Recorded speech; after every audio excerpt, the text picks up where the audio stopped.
So, going to do a little bit of a time jump here.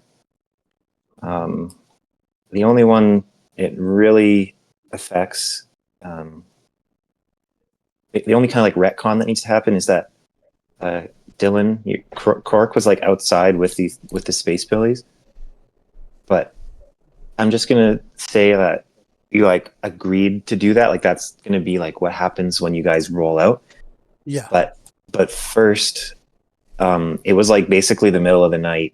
Like it was like, I don't know, like you had been up all day, you had gone into the dungeon, come back out, you were all exhausted and battered and hungry. So my thought was, okay, we roll over the night, right? Like we have like a rest period, we roll the day over. Everyone sleeps and feeds and whatever. I like it.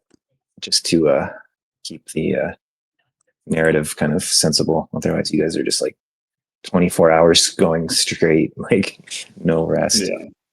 I mean, me and Toothpick did do Moonrock, and we also gave some Moonrock to these guys. So, I mean, like, I'm sure we're all going to have a little bit of extra pep. That's how you crashed. Yeah, true that. Okay, so having said that, Leonard, if you haven't already started recording, you could start recording now, please. Okay, she's going. Excellent. Okay, so I got a little paragraph here I just want to cover real quick. Since last time, you were all exhausted from the last dungeon dive and spent the night resting. The Hillbillies decided to do the same. If any of your characters wanted to stay up or do anything during this period, you can kind of elaborate on that as we kind of get playing here. Seamus, with medical attention and rest, you regain full health. Hey. Wow. I also thought that I already know you have a toupee, but I thought like in the meantime, I had given you a hairspray item. Yeah, I see And that.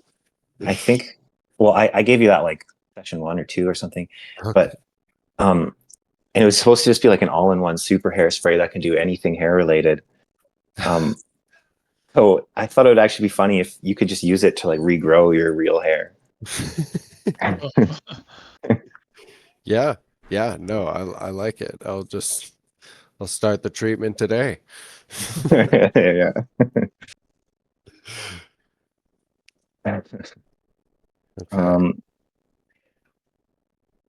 Okay, and now I want to do a little like midnight scene, a little scene focusing on Leonard here. Anybody else can kind of like, they have like a cool idea of something they wanted to do during the night or something, they can kind of pitch in as well. But I'm going to start it focused on Leonard. All right. So Leonard, given that you're a shapeshifter and you've ingested some dubious DNA, you awoke in the night with a spontaneous projection. Supposed to be a play on like a erection, but no one laughed. All right, I'm just going to rewrite that. You got a spontaneous erection. But it wasn't a boner. It was something far stranger. Please roll me a d20 to see how raging your projection was. All right. Jeez. It was one face. Yeah, give me a proper. Oh. Yes, so very severe. I'm going to take this dice, which shows different body parts, and we're going to see which part of your body was affected by this projection. My knee. All right. So where your knee used to be is now a giant tentacle, giant leg-sized tentacle much no. like the tentacles that you were seeing in the zombie dungeon. Okay.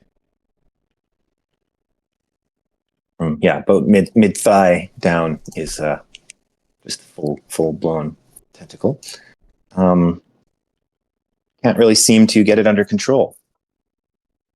Oh. Furthermore, you are just like insanely hungry, like you've never been before. You are like you woke up and your stomach hurts. Like, everything hurts. It feels like your whole body is like eating itself. Okay, yeah. And so you're absolutely starving. In particular, you are craving meat. Okay. And I would even say that your tentacle leg wrapped around the side of the bed and pulled you off the bed, sending you crashing to the floor. No. And if you choose not to eat, I will apply a penalty to you for the rest of the session, or until you eat, I guess. Yeah, copy that, copy that. So it's like the middle of the night. Yeah, Is everyone like kind of sleeping or like when pretty much. Yeah. all right. You can take a look around. I have a couple things that might be happening, that are happening. Okay. Can we start the scene there? Or do you have any more context? Oh, that's the context. All That's right. the midnight scene, and then we'll jump to the next morning after this scene. Simon, help me. What? What? There's a giant tentacle growing out of my left leg, and I'm starving. I think I picked up a virus. I can't control it. Oh, good God. What have you done, Toothpick? I need one of your I tried famous to sleep. amputations. You've ruined my perfect nap time. It dragged me out of bed. I can't even control it. Ah, Amidst all this chaos, Peach Fuzz awakes. Oh my fucking god! I've watched videos on this shit, but I always thought I'd be the tentacle, not the one by it. Oh fuck! I miss Tempest.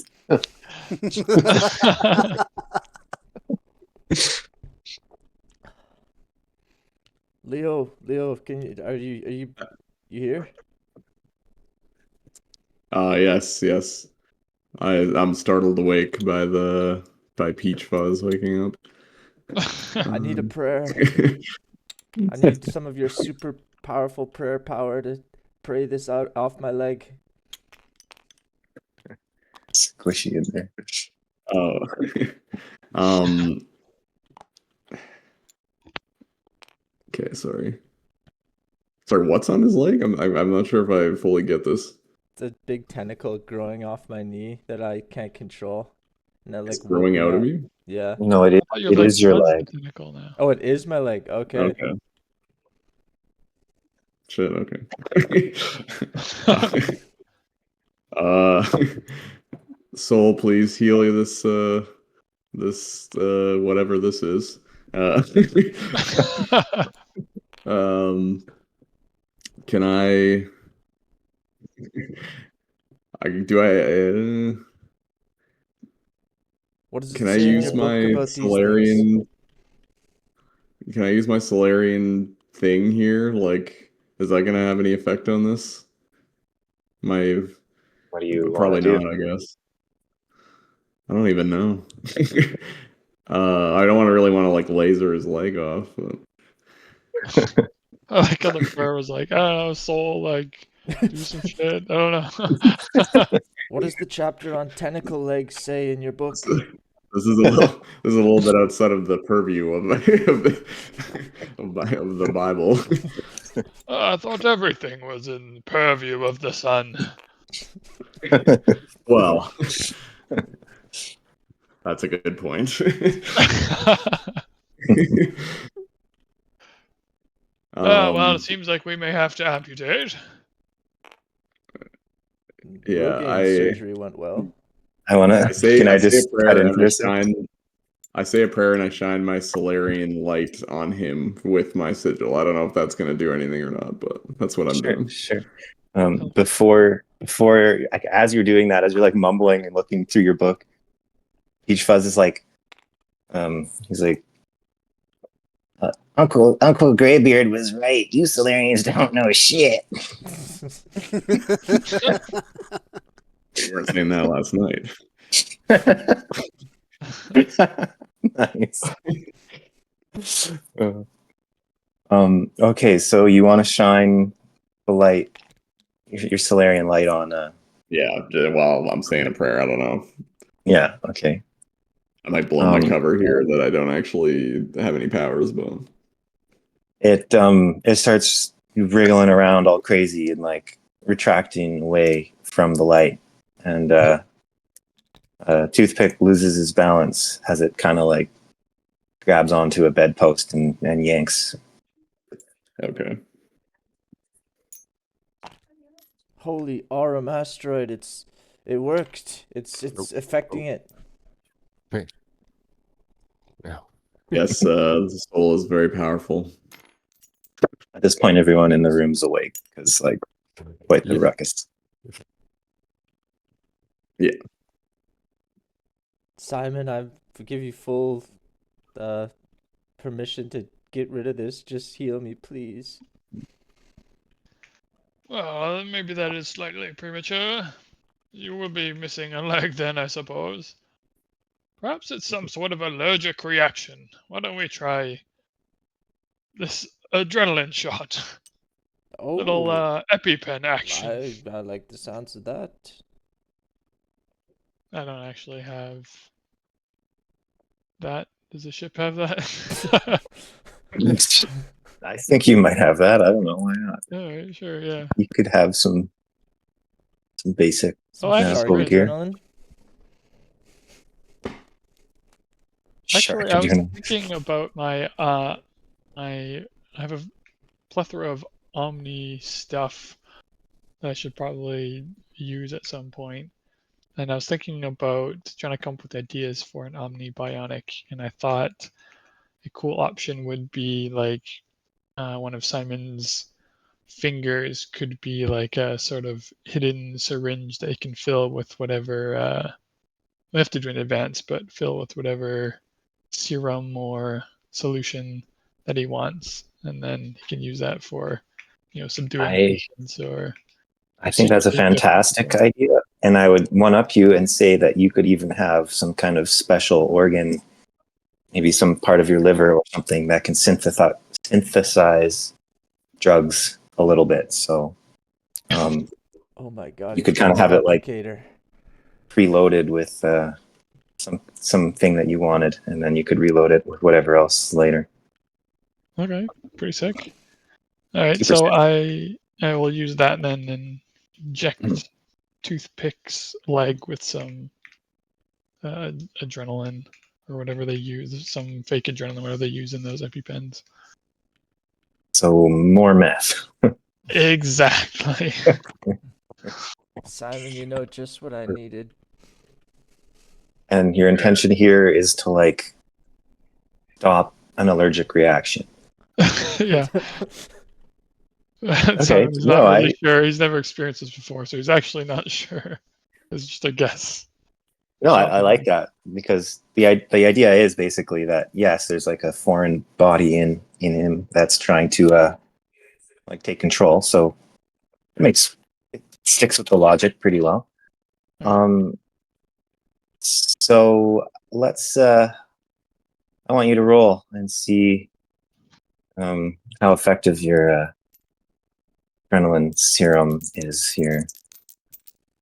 Ooh. Ooh. Okay. So let's say that it subdues it so that it's not wriggling around of its own accord. Toothpick regains some control of it, but it's still full size. And There's something off about this this tentacle. Like typically I'm in control of things like when they're part of me, but This DNA is definitely fighting back. It's biting back a little bit. Oh, this is unfortunate. I Does anyone have any suppose beef this jerky? adrenaline didn't have much of effect as I hoped. Maybe we need to hit it with some more light, priest. That seemed to do something. Please. I'm beef just jerky. gonna roll real quick, Leonard. If I roll a 5 or less, you take a heart of damage because you're so hungry. Oh, nice roll. Yeah, Oh, I real can nice. hardly stand up. I need some food right now. Blinko rolls up into the room. He was following Deco coming in. I believe I may have a sensible solution to your problem. Oh, Back Deco. in a jiffy, mates. Rolls back in. So mysterious. Gerald, was it? You're needed in the habitation bay. Please follow me. Sorry, Dylan. I have a funny scene here. So Okay. when Blinko shows up to Preston and Tori, Gerald, they're both like hovered. They're like both like hunched over this moon rock, and they've clearly been smoking moon rock all night. And furthermore, they each only have one arm, so they've been like taking turns trying to like help each other Oh, God. moon rock. And yeah, they snatched it out of Cork's pocket while he was sleeping, and they pretty much smoked it down to damn near nothing at this point. Okay. You can see Preston is still grinding his jaw, very zombie-like, but also very meth-like. You're not exactly sure what the cause of all that biting is. And yeah, they both freak out when they see you. Hey, stars, man. Quiet now, gents. Quiet now. I wouldn't want you to wake my friend Croak. He needs a full 10 hours or he turns into a real space monster. And he now sees the moon rock quickly with his super CPU, space CPU computing power, puts everything together. So it seems as much as being detestable meat bags, you're also thieves. Well, that makes this a little bit easier, anyway. Tell you what, why don't you use your good arms to play that silly human game, rock, paper, scissors, for me quickly? Just one quick round. Okay. They play it. Who wins? Let's say an even is Gerald. Odd. So, Preston wins? Yeah. All right, you'll do. I mean, you're already half meat anyway. Follow me into the habitation chamber. Just Uh-oh. keeps biting. I don't feel good, man. Blinko prods him along. No time for this. You're needed promptly. Yeah. And then he walks him in. Blinko kind of disappears behind him so he can come in. And then very violently, he knocks Preston into Toothpick. Poof. What the fuck, man? He's like sweating profusely. I'm thinking he like hits him pretty close to like within like arm's reach of the tentacle is what I was picturing. And his eyes go even wider, if that's even possible. He kind of like flips around on his back and starts like scuttling away. Blinko, what's The fuck? What the fuck? What's the intention here, man? I need to eat so bad. Quite simple.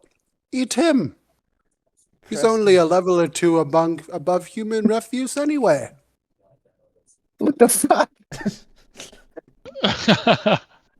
Well, can we at least cook him first? Don't you?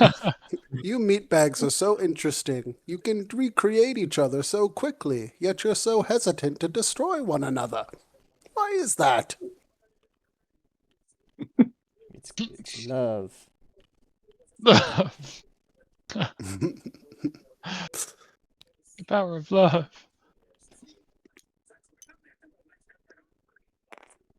Preston freaks out and runs towards the back of the ship. Blinko, there's a reason why humans have survived as long as they have. It's because we don't go around eating each other. Well, I can't Yes. claim to understand all the nuances of your primitive society, that's for sure. Cannibalism is known to be an abomination by Saul, so we cannot abide by this. Oh, I smell something rather scrumptious. Gooseberry, do you have any penicillin? I have to do something I'm not going to be very proud of.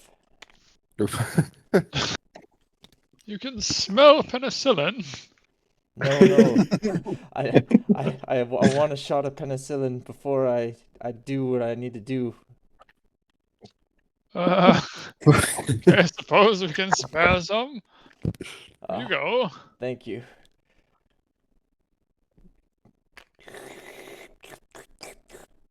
Oh no. You're eating Graybeard's barbs. Yeah. No. Oh, no. Oh, I was about to Preemptively die take of hunger. about it. You have the refrigerator in the kitchen, right? Oh, Surely what? we could have gotten you some sauerkraut. A food dispenser. A food dispenser. I was Where about to is take that? damage, boys. I could barely stand, barely think. That'll last me a little bit, but we really need to He's deal with got this a- tentacle. Got a whiff of something good. Oh no. Uh, Oh, are Gross. you satiated? Yeah, it's not my proudest moment, but I will survive. okay, if I roll a 4 this time, you'll take damage. Oh, that was close. I'm rolling hot though. Yeah, good thing it's not for like people damaging us. Silver linings. Okay, so I have a shot of adrenaline, and Blinko wants me to eat Preston. Oh yes. Since Toothpick, can you please check the refrigerator and the food dispenser first? Oh, that's a great idea. It's full of food. I open the door and then I immediately, oh, that's why I couldn't smell it. It's refrigerated and behind a seal. Mm. Toothpick has never seen a refrigerator before, it seems. I'm sort of wondering how he survived so long in the ship. We've been here for days. I've just been sharing with during the mess, like when Sarah's handing out the kraut bowls. I've never had to get my own. You survived off sauerkraut for 5 days. That's all we've been given, man.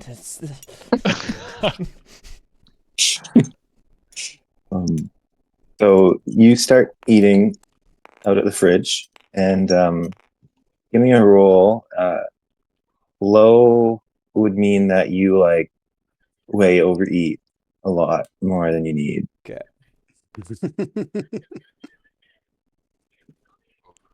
Okay, It's yeah, a gold block roll. it's a pretty good roll. Let's say you eat two more of the total food supplies, which typically would be enough to feed the entire crew for a day. Damn. He's hungry. Blinko overlooks this. And you still feel it would have been worse to eat the human. Yes. Enough said. Blinko, I'm beginning to wonder about you. Blinko, why do you hate humans so much? You're That surrounded is by humans. that is a story for another time. Blinko drifts back in to watch over Krork as he sleeps. Well, that was ominous. Certainly hope he doesn't kill us in our sleep. I mean, he chose to live in seclusion on an asteroid with a space orc that ate garbage in a tub. So, man, There may be more to Blinko than we originally thought. that's it. Willie the janitor speaks up and he's like, don't you worry about him. Those robos always talk a big game. Willie, And I he just gotta. keeps on. He just keeps on cleaning. Mhm.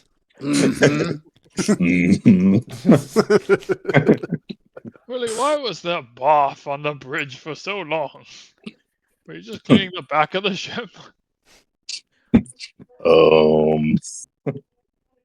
You want to take this thing for a rip?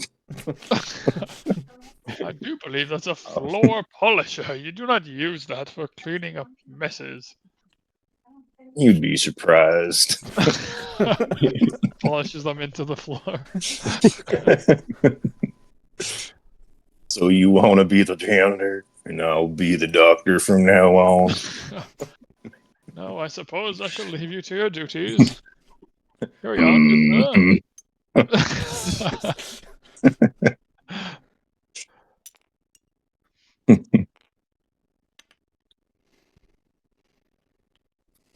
So, any last thoughts? Is Toothpick still have his tentacle? Or how's it doing? He has it, and he's gaining more control of it over time. That adrenaline shot definitely leveled things out. I'm not able to demorph it, but it's. Actually, let me see a big roll. If you roll, let's say a 14. Okay. Let's you can just suck it back in. Suck it back. Oh, 20. Dang. Hey, Slurp, slurp. right? Great soul, Leo. Your prayer worked. Yes. I've gained You're full welcome, my control. child. Thank you so much, Leo. Thank you, thank you. This is how soul rewards you when you're a devoted follower and donator to the church. And I still have a high from the adrenaline. This is such a great evening. If you can integrate that now, that would be a fat polymorph that he can do. Tentacle polymorph. Tentacle polymorph, just Seems dangerous though if you can't control it. I could become a queen bee.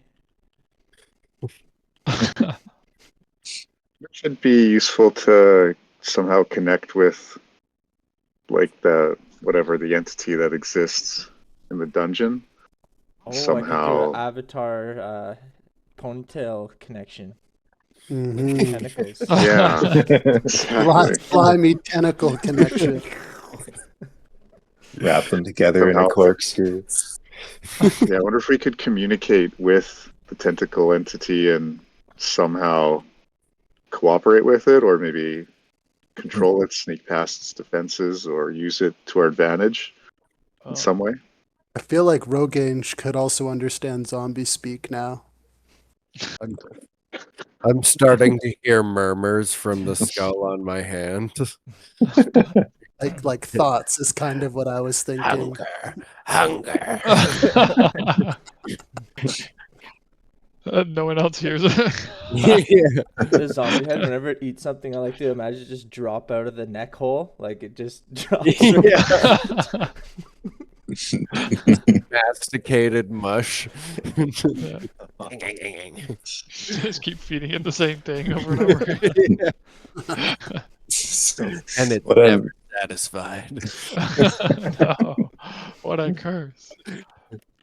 I'm hearing is you guys are all going to become like space pirate zombie lords or something. Yeah, Working towards it. we're all slowly disfiguring ourselves along the way. Tentacles and extra heads. Yeah, Well- I got get some food from the fridge for the zombie head. It's calling to me. Feed. You Eating can so put it much right back food in the is just fridge falling afterward. out the neck. Yeah. Yeah. You can see that Leonard ate all the meat and that the zombie doesn't want to eat anything that isn't meat. Oh no. It's picky too. Hunger. Yeah. Yeah. Might have to have some constitution rolls this session. Yeah. My social endurance might drop this session. We decided that it went from being charming to being terrifying. Yeah, that's right. That's right. It just swapped sides on the spectrum. Oh, Our level's the same. yeah. So, Intimidate versus persuasion. Rogaine, have you talked to Greybeard at all lately? I think maybe we should let him know about the Tempest situation. I think we all just kind of went to sleep after it happened. Sure, Yeah. he'll be quite hungover. I'm sure he will be after all. What was he drinking? Was it Fireball? Or was it It was just a rum of some kind. He just you drank 2 remember when- bottles of rum, dude. yeah, yeah, okay. Greybeard told us that story of he does all his best work hungover and how he had his biggest score and is the most productive after a few drinks, and even more so when he's hungover. I remember him telling us that. All right. Should we wake him then? See what the captain is up to in this enlightened state of his. Yes, I think that seems like a prudent course of action.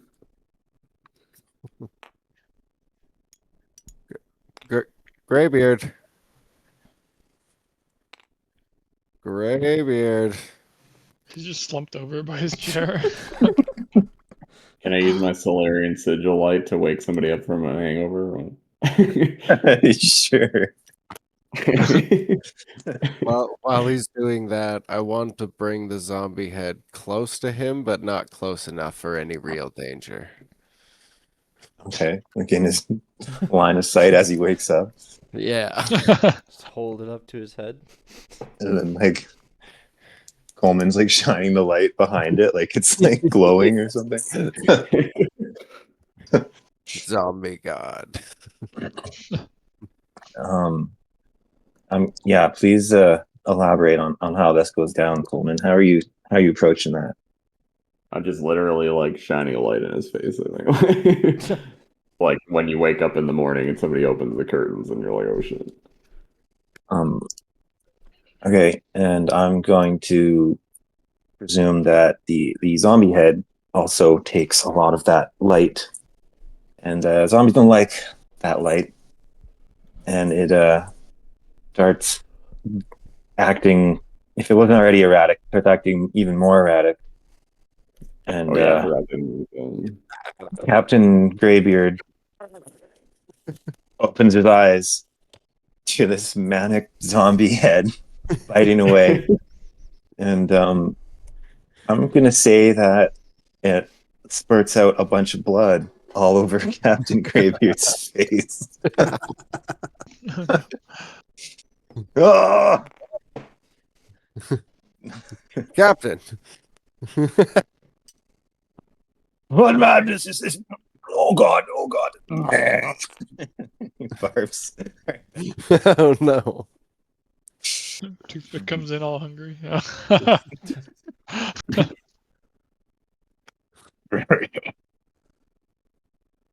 Oh, Oh, we got no. it right on ya. How'd you make Oh. a vertical line like that? Oh, we got third dimension going. Oh, No, he splashed it all over the plate. accident. So gross.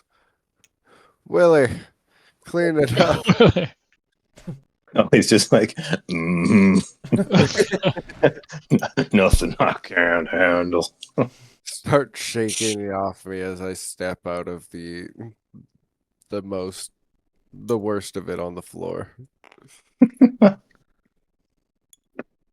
Zombie head Oh, starts lapping it up. why did you wake me? There's been some escalation since you passed out, Captain. Yeah, Are you, barely can hold his feet. He can barely stay on his feet, and he's like kind of stumbles over to that empty bottle on the floor and picks it up. Empty.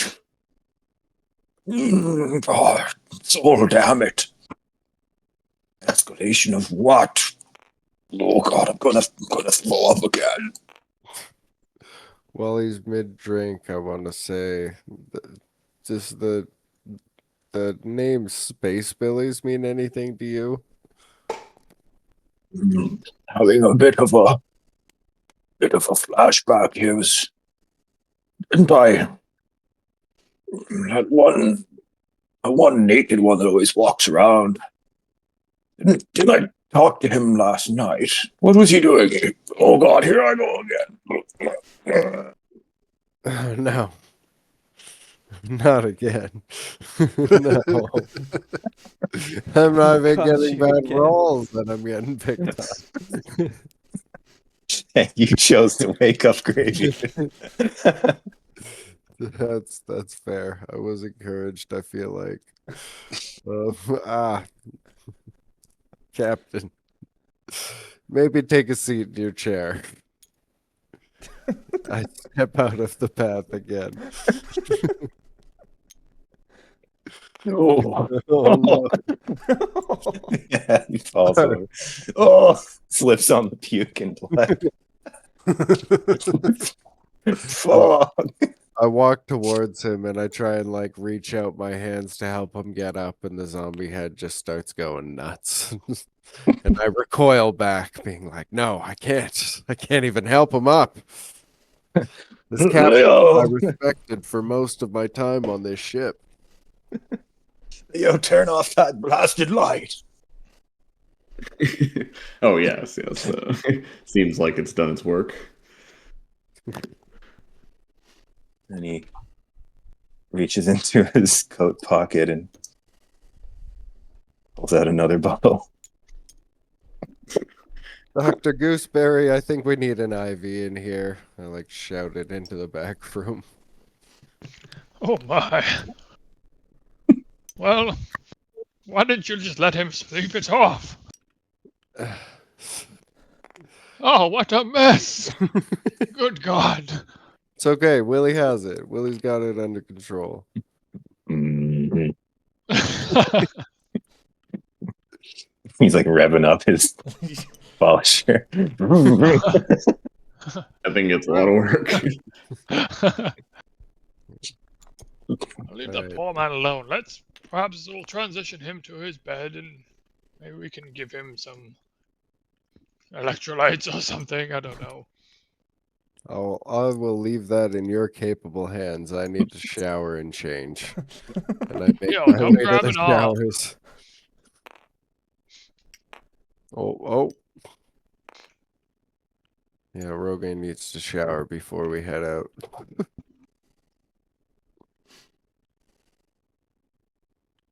I asked you to help, Colin. Yo, grab an arm with me. What? We'll bring Oh, him to his Jesus Christ. chambers. Yes. Where's he, Captain? He has to go through Alden's room? Oh no, Alden's just in the captain's room. Roland just hangs out in there. That's the captain's room. Oh, hello. Oh, good evening, Lolin. Evening?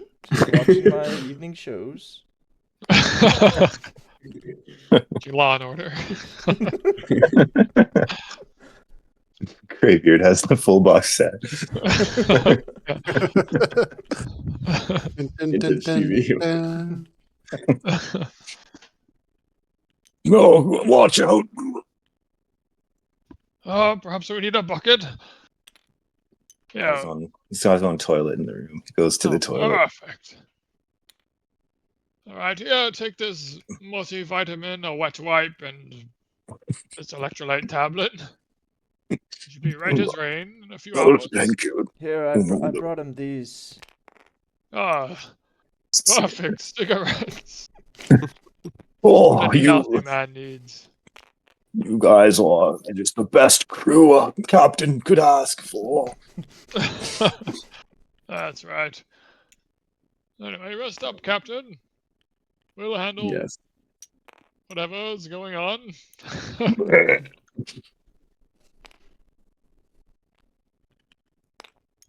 Well, I guess Graybeard's still out of commission. We tried. Toothpick's gonna yell in at Rogaine. So what did Graybeard have to say about Tempest? All we got out of him was. Oh, okay. He must have. Well, I think we did a good job then.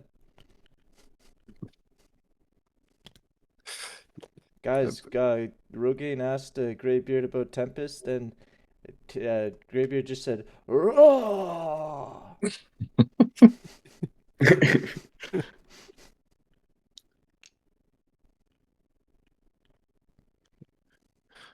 Sort of. I think we did a good job. Peach we Fuzz didn't runs, really. runs back into the room about hearing Toothpick explaining to the crew, What did my uncle say about Tempest? Are we going to go save her? Oh, he got down on his hands and knees and he said, "Roar!" What the fuck does that mean? I never really thought about it that much. That is kind of open-ended statement, I suppose. I can hear him explaining it from the shower, but I'm in the shower, so no one can hear me trying to correct him. He was puking. He was puking. Maybe he was like an excited roar. like a, we're gonna go get her, right? Or maybe it was like a, "Yay, she's finally gone." I'm never gonna see her again. Perfect, Dylan.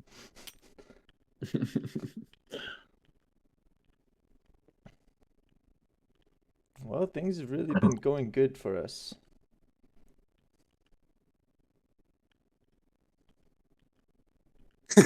Have they? Says you.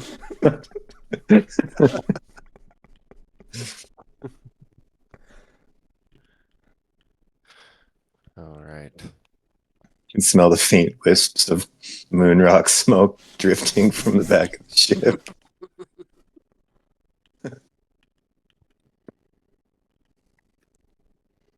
Did we set up any type of radio communication with the Spacebillies?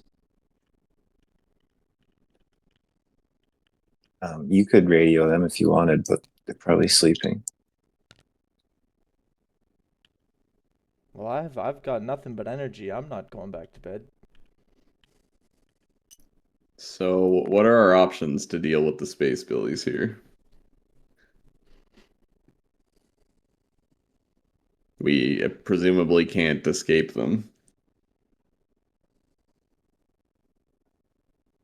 I mean, technically, they did tell you to leave before you guys agreed to go into the dungeon with them. Oh, right. Okay. Oh, but Graybeard wants us to go down there again, right? Yeah. Deco, could you perhaps get a message out to them? And let them know that Graybeard said, "Roar!"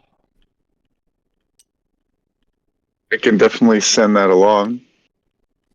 Are there any other messages? No, Graybeard was I don't extremely see- clear with his message.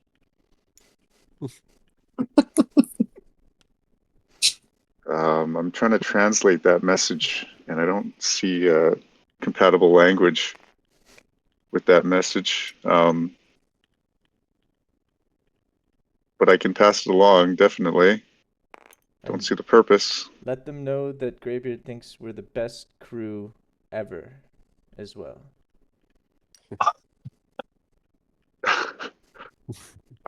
Okay, is that what he said? I don't Ye- recall him ever saying that. Word for word, I handed him cigarettes and he said, "We are the best crew ever."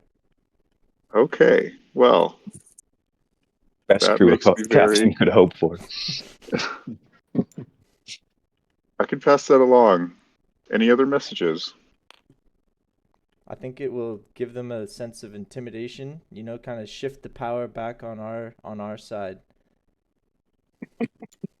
Yeah, perhaps give them some confidence in our abilities.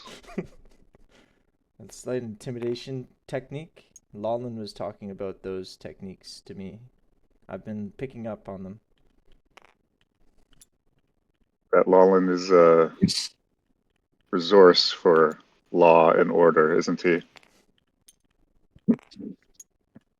So Deco makes his way over to the comms panel. What time is it right now? Um, Is it still like early Like- morning, like like 3 in the 2 in the morning. morning? Yeah. Okay. Deco gets on the comms panel and sends out a communication to the hillbillies.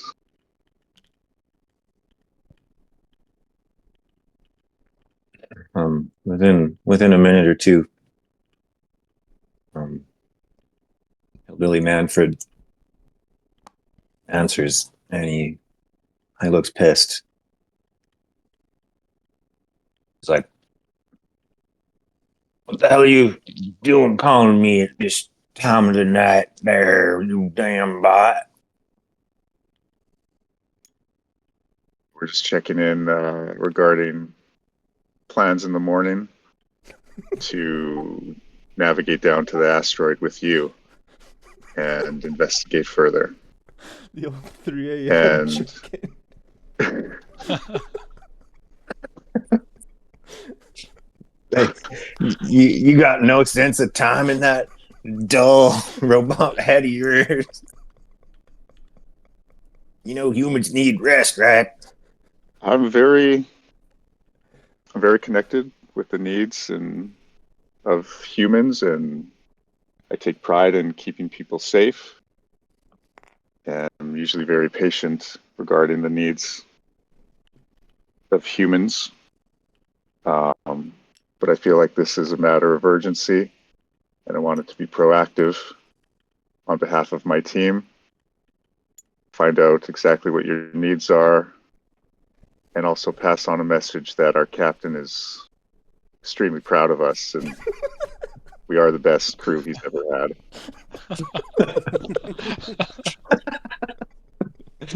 What in the fuck is wrong with your circuits?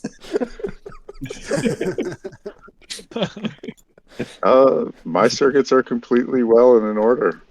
My system's diagnostic check said that everything is 100%. 100% fucking retarded. But while I got you on the line, me and the boys been thinking, this here little Tempest bitch, she sun damned won't shut the hell up about her little boyfriend Peach Fuzz there, and got me thinking we could get two birds stoned at once here. I'm gonna take Peach Fuzz as collateral while we go down to that there dungeon. Just so you guys don't get any wise ideas. Plus, and I don't have to listen to this little bitch Tempest be whining all damn night. So you just send him on over now. I'm gonna have to speak to my crew, and That's then the best crew ever, right? Those are the ones. those are the ones. Mm-hmm. Are there any other requests that you might have? It was a demand, so let's get sending Peach Fuzz over here. Okay. And when would we be getting Peach Fuzz back? Well, after we finish the damn dungeon dive. Okay. I'll speak to my crew. And we will get on. We'll get right back to you about that. Hurry your ass up. Echo closes the terminal, makes his way over to the crew, and explains to them what's going on. Did they sound intimidated?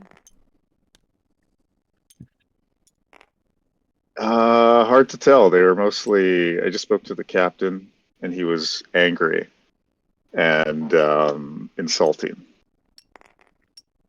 Can I take control of Peach Fuzz in this scene, Jordan, or do you have something in mind?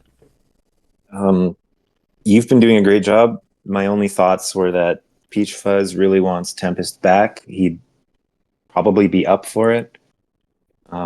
That's exactly where my mind went. And also that he's just kind of like loud and also kind of a bitch. Yeah, straight up. Okay. Yes, well, if we must sacrifice our dear Peach Fuzz, I suppose that's something that we can be willing to do. He may know a little bit too much anyway. Peach Fuzz overhears this from his room. He's just drying his sobs. It's like, ain't gonna be sacrificing nothing. And he takes the handgun that was on the corner counter and just slips it into the back of his pants. Nice. Takes a swig of the alcohol bottle there and like grimaces. Nice. Hero Peach Fuzz. Love it. Peach Fuzz is hard. Runs back out to the squad. It's like, all right, guys. I heard you talking about me going over there, and I'm ready to go get my chick back. I'm not gonna let these guys punk me, man. I'm Peach Fuzz. Nobody fucks with me.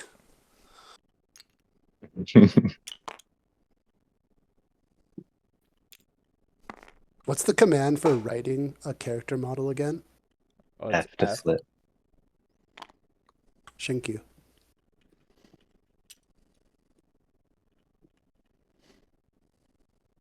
Peach Fuzz, Also you're so rotate brave. with your scroll wheel and alt scroll wheel. Okay, thank you.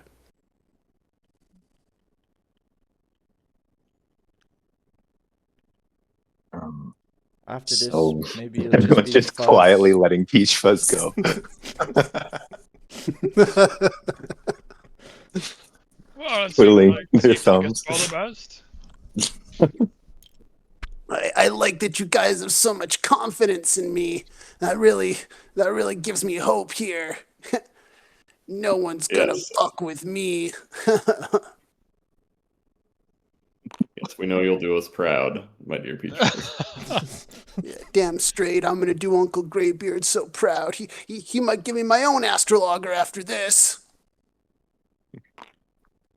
And What is your I'm gonna say one more thing for Peach Fuzz. And I'm gonna make you proud too, Leo. And then we can do all that stuff that you promised we'd do if I made you proud. Oh yeah, maybe let's keep it down a bit.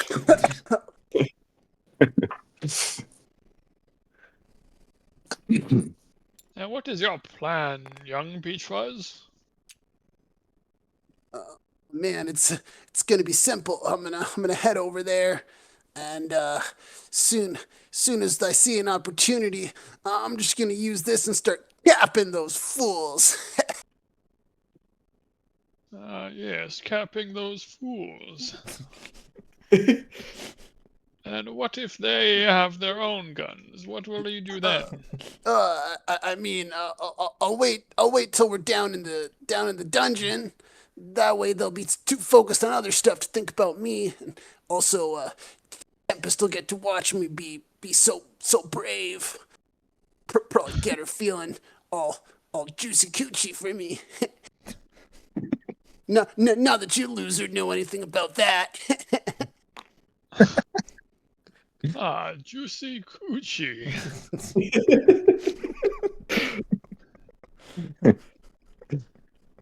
Uh, Well, the plan seems quite infallible, if you ask me. Yeah, and if I get into real trouble, I know I'll have Croak there to back me up. Why would Croak back you up? Well, Croak's gonna be on their ship. Don't you guys remember the talk yesterday? Croak's gonna ride with them down. Ah, right, yes. Yeah, I know I can depend on him. He'll probably listen to whatever I say and probably thinks I'm so fucking cool. so And good. he starts flexing with the gun, kind of like you guys know in like Pineapple Express when they're like practicing aiming the guns. Yeah. Yeah, man, I'll get him like this, and I'll fucking. What are you gonna do now? So good. Have you ever shot a firearm before, Peach Fuzz? No, but I think I get the gist. Ah, I might need one of you guys to show me how the safety works, though. I don't know. I don't know how to turn that one off.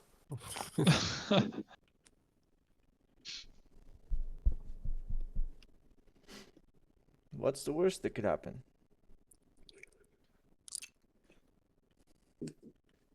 Yeah. Leonard, you definitely recognize it's your gun.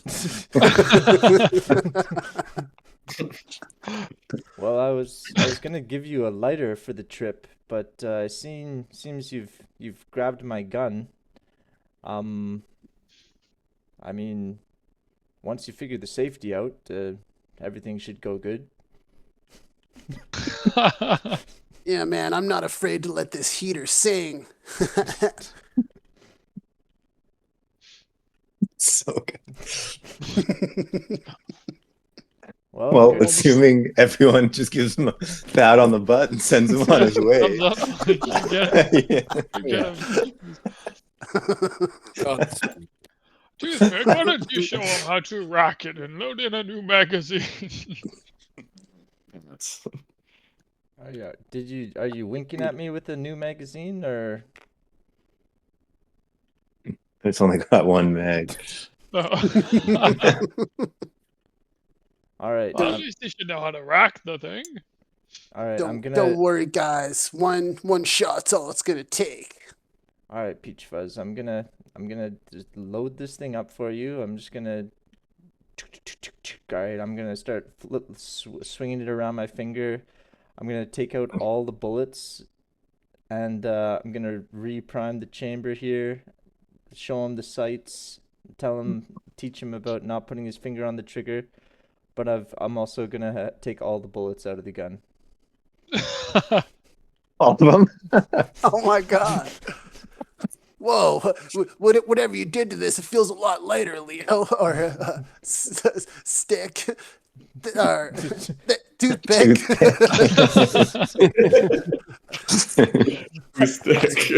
That's weird. That name just like came to me, but like you're definitely toothpick.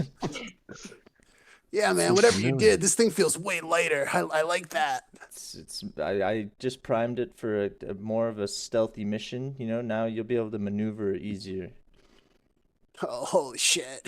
These guys aren't going to know what hit them. I'm going to get down on one knee to Toothpick's height, and I'm going to say, with great power comes great responsibility, Toothpick. Now, don't go waving this thing around, because they're not going to like that you have this. So wait for the right moment. All right, I gotcha. You go in sneaky and stealthy.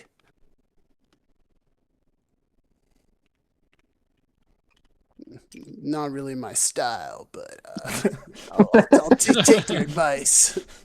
All right, guys. Do you have any last words for me? Last words? Oh, God. We get a chance. Oh, no. Toothpick, I want you to know that Greybeard said we're the best crew the galaxy has ever seen. Why do you keep Calling him calling me Toothpick? That's your name. Sorry, this adrenaline has got me all. How much of that fucking moon rock did you guys smoke? You guys are fucking druggies, man. It's the Don't moon you rock, know? the adrenaline. I'm sleeping off a couple sips. That's why we're putting our best man forward, and that's you. Damn straight. Now go show him what you got. But All right, remember, losers. stealth mission. Don't go waving that handgun around. They're not gonna like that. You guys will be calling me Hero Fuzz when I get back. And he's like mumbles to himself. He's like, yeah, I'm gonna have my bitch on my arm. I'm gonna be looking so fucking fly.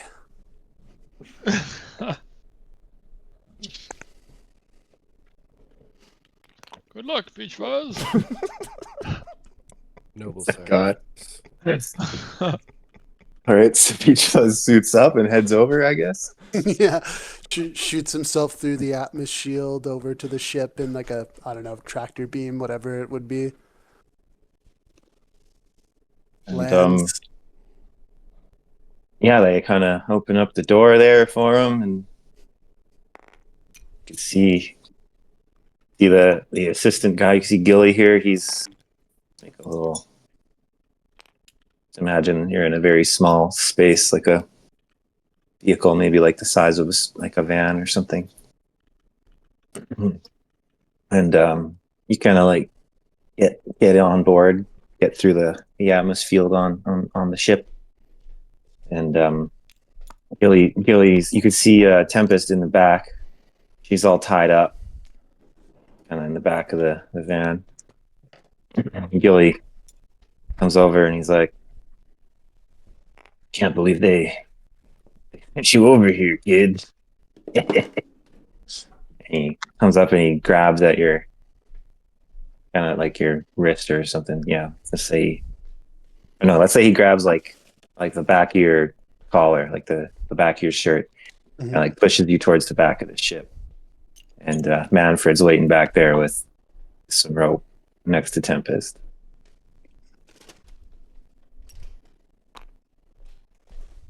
Whoa.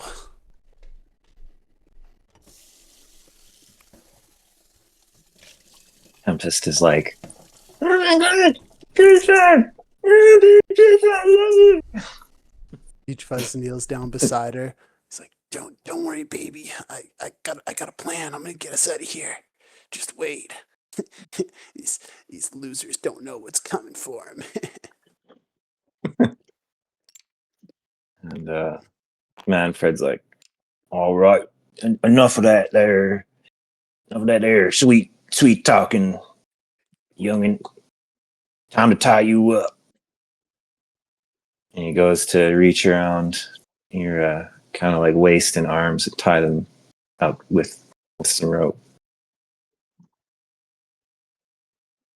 Do you allow it? Oh, wow. Or... All right. I'm gonna roll. You see, firstly, to see if he notices the gun in your waistband. I'm gonna say, I don't know, like it's not very securely hidden, is it? All right, it's just kind of like sitting in your It's waist. literally, I'm thinking it's like, yeah, like it just like the trigger and the handle are like sticking out of like the back of his belt and his pants kind of thing. Yeah. Okay, so a 4, I'll see it. Very very easy. I'm thinking. Okay, let's say a 5. 5 plus. I can see the gun. Boom.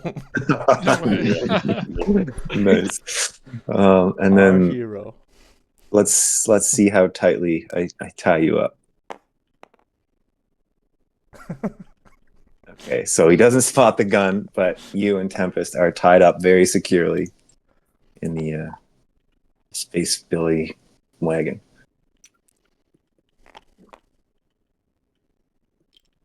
And they let you even go face to face.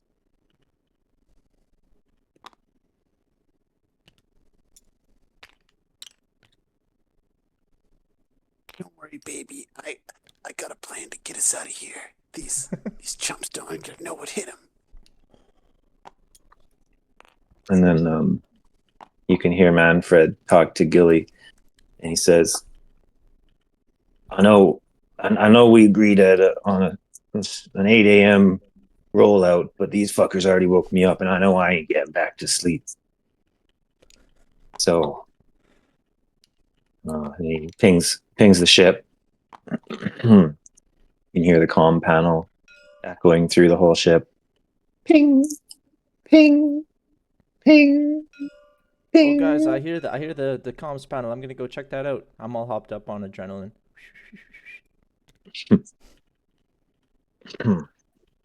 You see Manfred on the other side, and he says, "All right, we're heading out. No more 8 a.m. It's 4 a.m. We're heading out bright and early. You guys shot yourselves in the foot on this one." Okie dokie, man. As agreed, Cork can hop aboard one of our ships for the ride down. Everybody else, get your asses down there right now, and we'll come down behind you. All right, I'll pass the word on to get suited up, and we'll see you guys down there.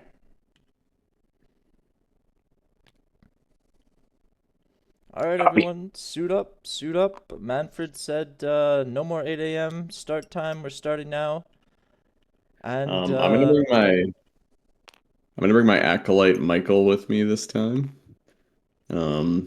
After seeing how dangerous the cave was last time, I figured I might want him there just so I can send him in into any sketchy situations that I don't want to go into. Yeah, I think this is a great time for you guys to kind of have a little tactical discussion, gather your supplies, gather your followers, and then head down to the dungeon. Are we going to start our day when we haven't had a morning kraut and horoscopes yet? we It might have smells time like for a quick horoscope. And I don't think Greybeard's in any position to give us our horoscopes. Oh, good morning, guys. Where's Cork? I will go and wake Croak now. I suggest you all wait in here. He can be quite insufferable when woken up early. Blinko goes in the room with Croak, extends a little like robot tendril, and just hits him with like a taser shock by his neck. Thank you, friend Blinko. Always a refreshing way to start the day. Eric came along too. Quartermaster Sarah, how are you this morning in all of your radiance? As she's like radiating sauerkraut stank. You smell good. And likewise to you.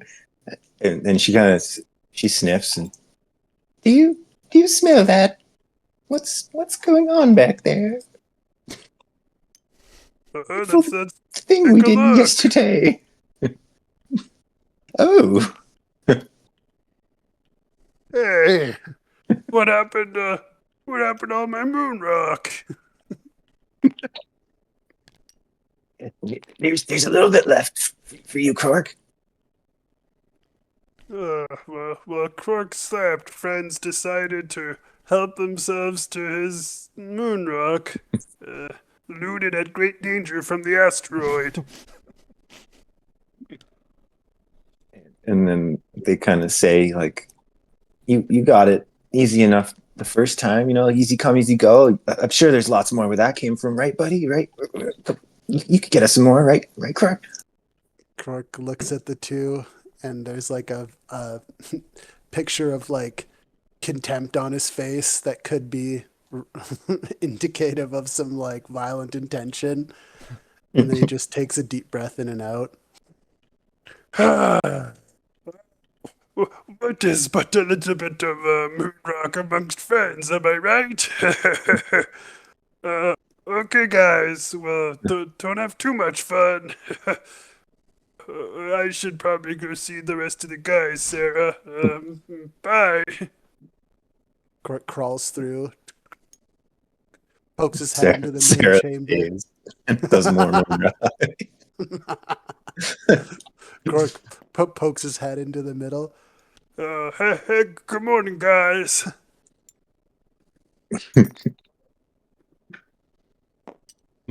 My zombie head sees Krork, and a thought echoes through my mind. Brother?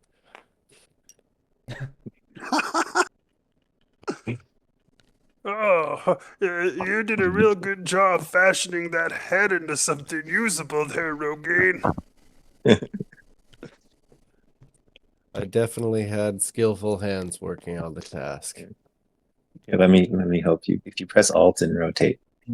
Okay, thank you. Yeah, I just wanted like his upper body pointing through.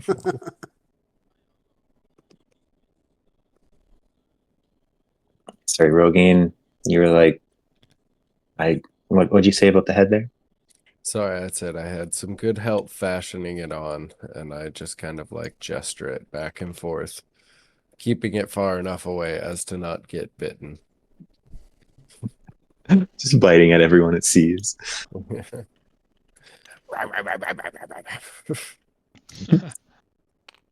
It's a monster. All right, Breaker, let's get you suited up. We need you on today's mission. Yes, sir. I'm actually gonna take a look here. There's something I've been wanting to do that I haven't done yet, Yeah. which is we haven't really used the followers, and there haven't really been a situation that calls for it. But with random followers, with NPCs, with monsters, there's a concept called a reaction roll, where I will, depending on factors, one of which being loyalty, which we decided several sessions ago. Yeah. He's got a hidden loyalty stat. I will roll to see, like I'll secretly roll and to see what his reaction is to you, depending on how he's been treated, depending on whatever else. It might be more or less likely. So you're asking him to come along with you, right? Yeah. Okay, I'm gonna do a little secret roll over here.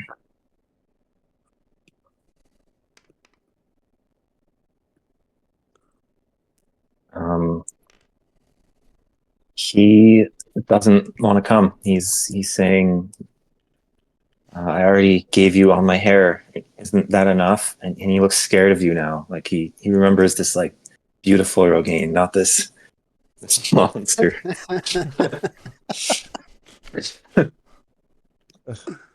I kind of take a step back and like examine myself as I am. Oh, okay. Okay. Death You wish are- going down there. You already lost one hand. Isn't that enough? Not for Greybeard.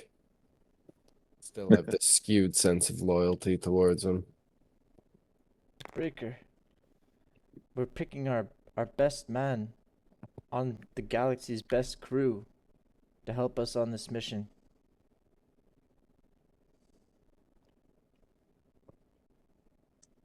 You're talking about best man. Talking about you. Leave me out of it. Well, it was worth a try. Nolan's been teaching me a persuasion technique, so I was trying to encourage him. That's called an encouragement play. Yes, you almost had him. I could feel him teetering on the edge.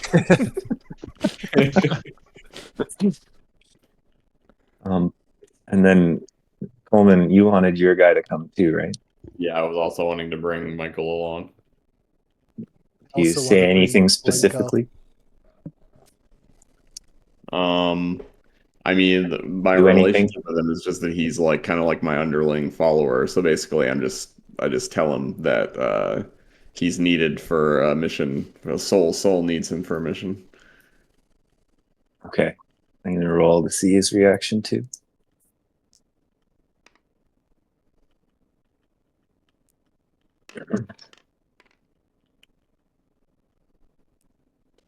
Okay, he beams up, he's ready to make you proud.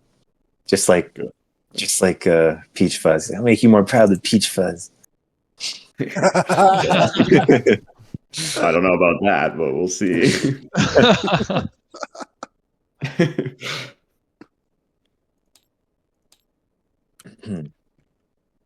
Blinko And, also wants to join. Blinko, you can remember you have full control of Blinko. Okay. I I have a hidden. Sorry, just Sorry. to refresh everybody on the loyalty idea. I rolled every side character, I rolled them a loyalty score as for how loyal they are to your main character from 1 to 20. And if they get 20, which I just happened to roll for Blinko, then they just become your second character. Nuts. So,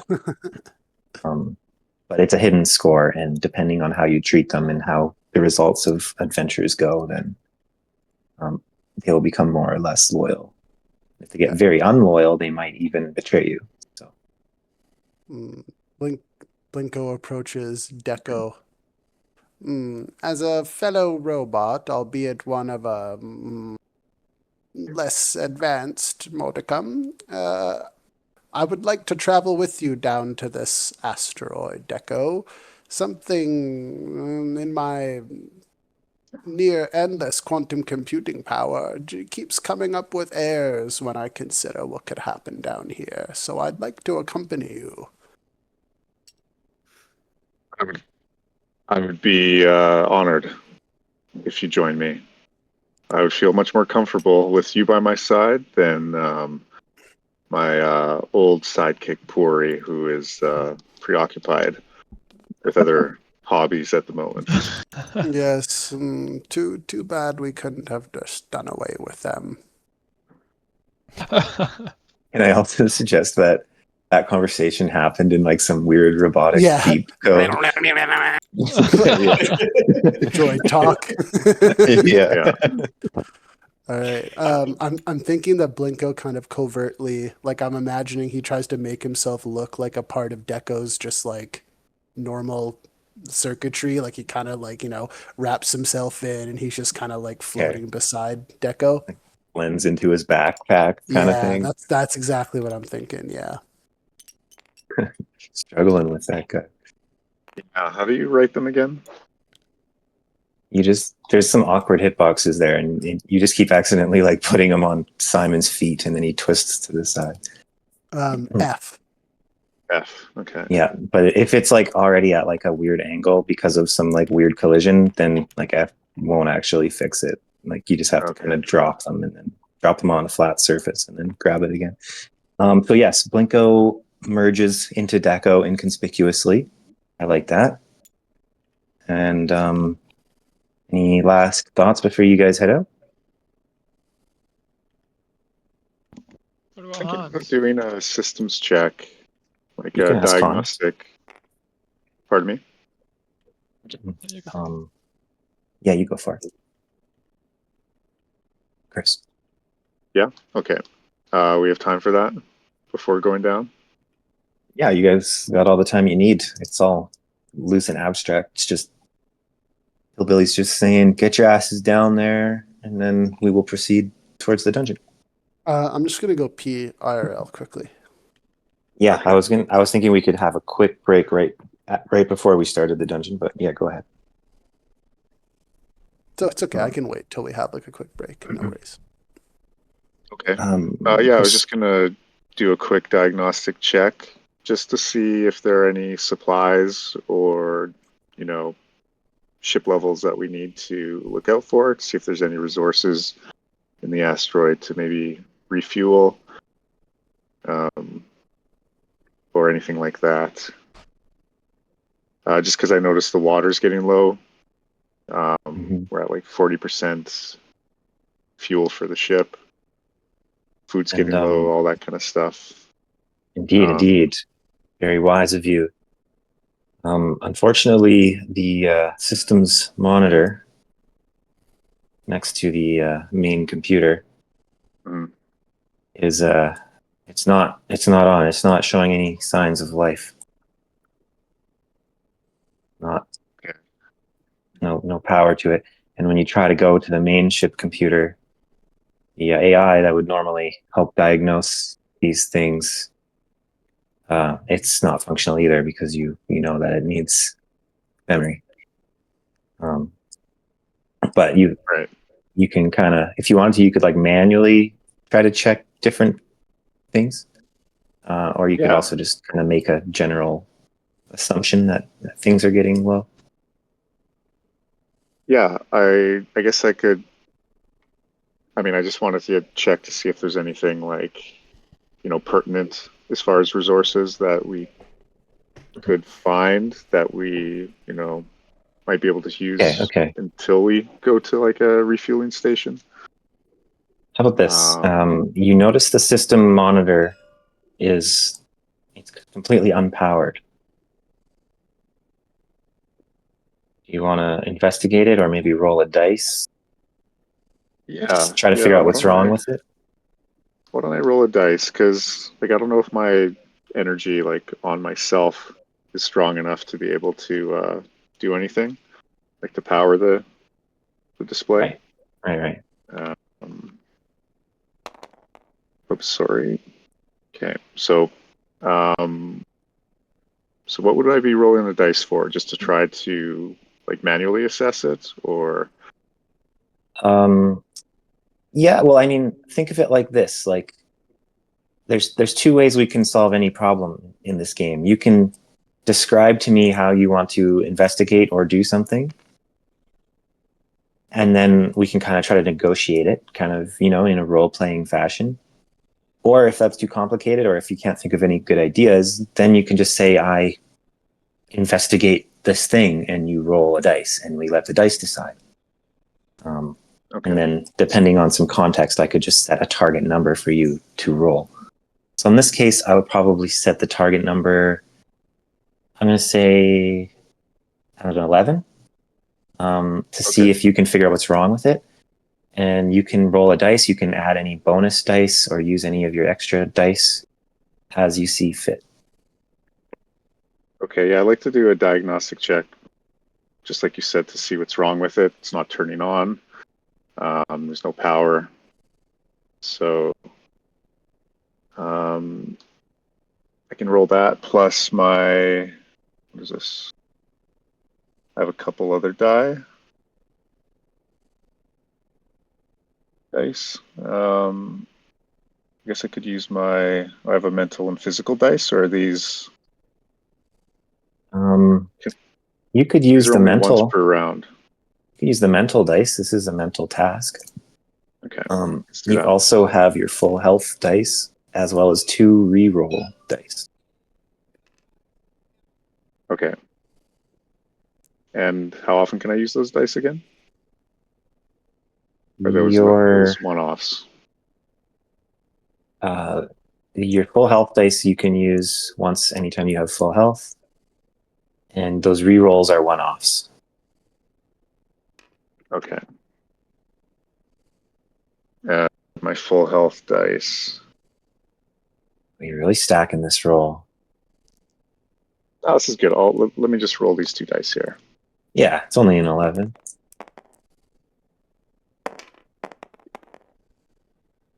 Nailed it.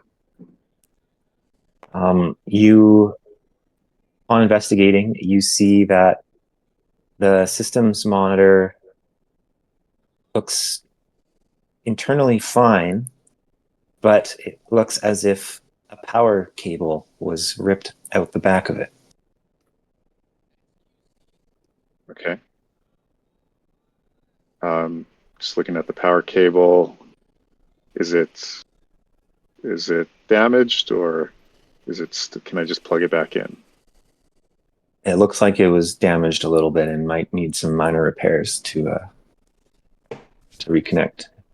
Somebody with Okay. electrician skills, perhaps. Blinko. Engineering. Like I have computer engineering skill, but not electrical. I have sensor control and You could. surgery. You're within the realm. I think you could attempt it. I'd give you good chances on it. Does Blinko have anything? Linko is, I mean, potentially, but he was more of a, like, I guess, like a little bit of a lore backdrop. So he's kind of like a ruling, like, nobility class bot. It's like a Like, house slave. no. So like the opposite. It's like the RRR, the Royal Robot Regalia that he hails from, was essentially like a sentient like organization of robots that kind of like took over a colony of humans and just like lorded over them as like supercomputer like I love that.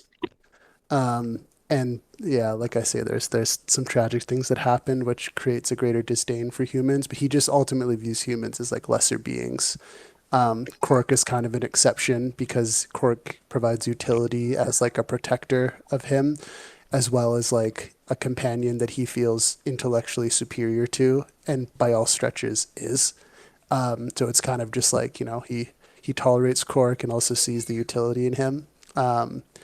But Blinko is more of like I feel like can maybe like go into a system and have like access to that system, but isn't necessarily like a specific purpose. You know, I do this Right. task, therefore I'm this type of utility. Got it. More of a data bot in info Yeah, systems. correct. Yeah, like I kind of imagine it in like Fallout, like the Mister whatevers, like the floating ones that have like all the different arms and stuff. He's more similar to that. Also, that was a super awesome backstory lore drop, and we should visit your home asteroid at some point. Yeah, for sure. Okay. Well, that said, I guess Deco, he's going to try to fix the torn out power cable. What would I need for a roll for that? I think I would like to see an 11 for you to get it done immediately with no damage. Okay. You want to add any bonuses to that? Oh, Yeah, I was going to roll this mental dice as well. Die. all right. Oh. All right. Okay. Just for going forward, please try to roll all. Don't wait to Oh. see the results before you add your bonus. Roll them together. But it doesn't matter. Good enough. You rolled a 12. Wait, can you explain that again? Don't wait to roll the other dice. You want me to roll them together like this? Yes, the intention is to grab both and then roll them together, and then we see what the results are. I don't know. What do you guys think? Like, we could do it the other way, but that had been the way that I thought originally. Otherwise, you can kind of just, I rolled like one under, so I'm just going to grab this one specific dice that gives me a +4 or whatever. And I don't know if I like that as much. Maybe, Yeah, my maybe it's intention fine. was to roll both at the same, Right. my intention was to roll both, but one at a time, but I didn't know I could roll both at the same time. So I can, that works Gotcha. too. No, you already got a 12, but it's cool. I didn't Yeah, I think know. you said when Jordan asked you, you said you said yes. You're gonna roll the other one just before the result of the first one showed anyway. So Yeah. Jordan's trying to say you were trying to do it. No, I'm not trying to doubt your integrity. I'm just, that was the ruling I had given, was that you have to roll both simultaneously, or at least announce that you're rolling both. Yeah. Okay. But Good to we know. can also Just make it known. we can just change that too. Like, it can be like a post roll thing if you guys think that that's easier or more fun or whatever. Because maybe it's just like, To roll them one at a time, personally. yeah, But because that's like just you me. roll and then you're like, oh, I was 2 under, and then it gives you that like second chance, I guess. Like, maybe that makes it a little more suspenseful and exciting. I personally think that gives a little bit too much power to the player, like outside of the That's my concern. Yeah. Like I don't mind it being that they have to be rolled at the same time, but yeah, if the intention is rolling them at the same time, like you're intend to roll both of them, but you roll them one at a time, I don't see that being a problem per se, as long as you were intending to roll before You you make do the the roll. decision clear. Yeah. Yeah, because otherwise, like for one, like I really think it's funny when rolls go poorly, so I want to like maximize the amount of times that happens. So you guys have to think smartly, right? Like how bad could this go? Should I use bonus dice? But the other thing too is like if you can use them as like a post roll at additional thing, then it's like okay, I needed 10, oh, but I only rolled a 4, so I'm going to roll this 6. Oh, and then I rolled a 2. Now I'm going to roll another 6. Okay, now I rolled a 3, so now I'm going to roll another dice. And it's just like that's just lame, right? Like you're just like waiting to see what the number is and then adding another dice to it. Yeah. Yeah, I think as long as it's announced that before the dice are rolled, which ones you plan on rolling, Yes. I'm okay with that. Cool. Okay, let's stick to my original rule then. Yeah. You get it, you fix it, you plug the system's monitor in, powers up, and starts running a diagnostic.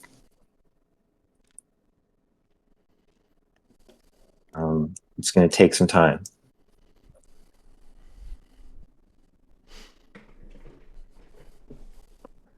Is that time it takes the break where Dylan uses the washroom and I refill my water? Yes, let's take a 5-minute break. Great idea. Thank Okay, you. All right. See you guys in 5. Yeah. Peace.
Rogaine has returned.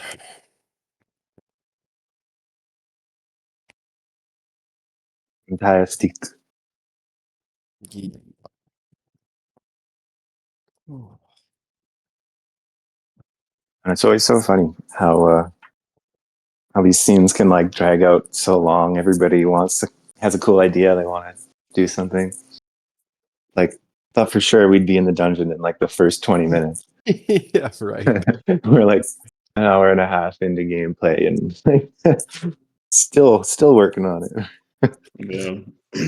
It's crazy how like there's certain things that you think are gonna take super long, and like tabletop role playing and other things are just like, oh, well, I planned that out for like 10 hours and you guys finished it in 25 minutes. Yeah. I think I mentioned this story before, but like in one of my first long D&D campaigns, the DM set up this massive like multi-story labyrinth, and he had this boss that was gonna like taunt us throughout the dungeon, but he Yeah. turned into like a veil of mist, and I had a spell that prevented enemies from transforming, so he wasn't able to escape a small room that we trapped him in, and we were able to kill him like the first 10 minutes of being in the dungeon. And Oh then my it god. was just like breezing through it the rest of the time. He's like, yeah, that guy was supposed to be like the big bad at the end of this thing, and you guys just whooped his ass. Yeah. Not gonna lie, if I was GMing that, I would just like decide after the fact and be like, yeah, that was his lieutenant. There's another guy. Yeah. I mean, we eventually ended up losing overall in the campaign. He got we got our just desserts at the end of it. Oh, I see. He went vengeful after that. Yeah, played the long game. Yeah, our entire party got like transported through a temporal rift back in time, and then the calamity that was going to befall the land happened, and we weren't there to stop it. It's like, no, no longer our problem, though, I guess. It's not going to happen in our lifetime. Not my timeline. Yeah. So I guess in a way we won. We just didn't save the day.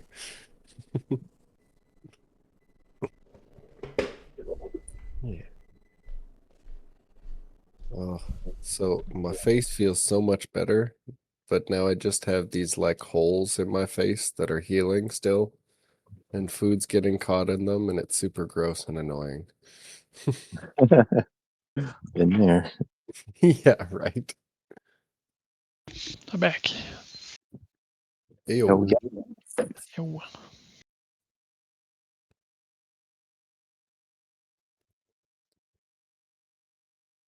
Well, I'll have you know, Seamus, that you guys haven't even met my big bad. Oh, fuck. That's good to know. There are levels to this you can't even fathom. I'm playing checkers and you're playing chess. Have you guys ever played 5D chess with interdimensional time travel? Yeah, Yeah. I'm not. It's so so funny. Heard of it? it takes every turn that you take in a game of chess and then represents them like in front of and behind each other. And then imagine how every piece can move on the chessboard. They can now move across boards through different turns, and you can create branching timelines. You know, like a queen could jump over to like a prior turn on another timeline. So then there's the queen from the future that came back, and then the original queen from that timeline as well. But now the timeline that the queen originally split off from doesn't have a queen at all. It's one of the most convoluted. I've never won a game. I don't know if I've ever finished it. Like my computer's crashed multiple times while trying to finish a game, and it's just like, yeah, you can't have 28 realities going simultaneously. Damn. Well, maybe not you, you small brain. Yeah. That's the difference. I'm playing checkers. You're playing 5D chess. With interdimensional time travel. With interdimensional time travel. Is everyone back or? I'm back. Waiting on a Dylan and a Chris, I think. Aha. Yep, I'm back. Oh, Waiting on the Dylan.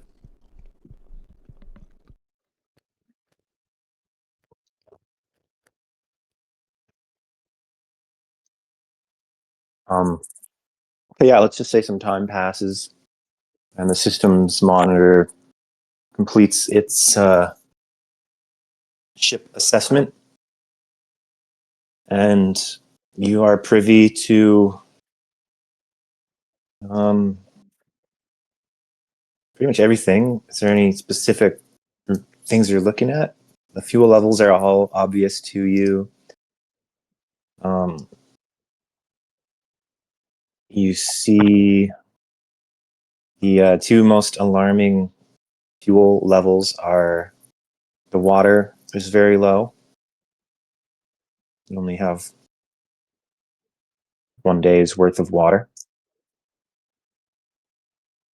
And the nuclear reactor uranium fuel is also very low.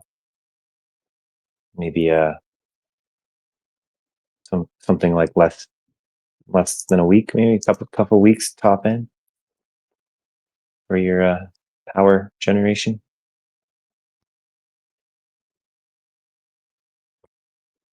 The memory system, other than the memory system, like the AI memory, everything else is intact.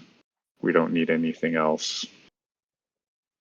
I believe everything else is intact. Yep. Sorry about that, guys. I'm back. Welcome back. Sweet.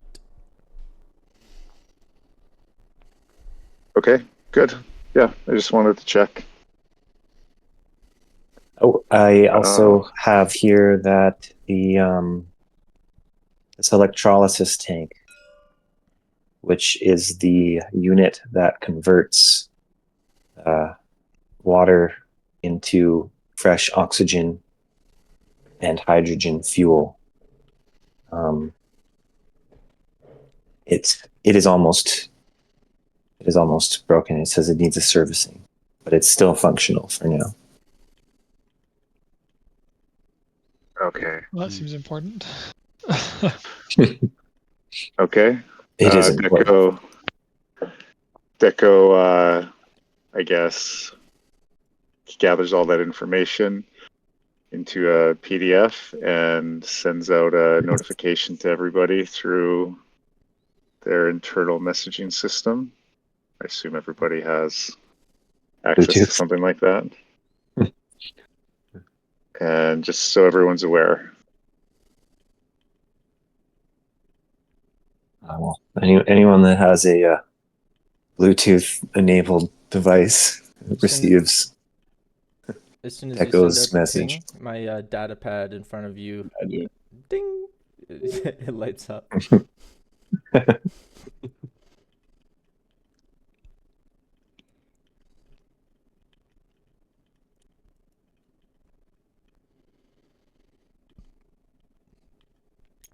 Good. I'm good to head down to the ship.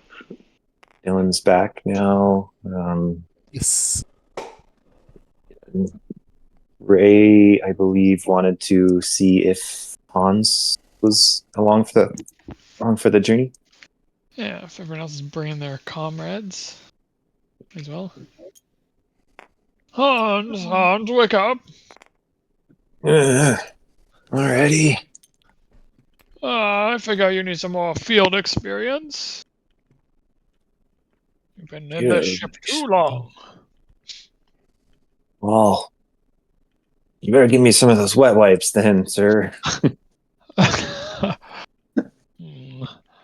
do go through quite a number. I'm not sure if I have too many to spare.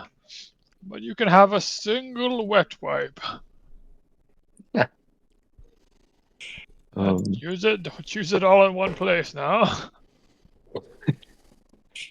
Okay, I'm gonna roll to see his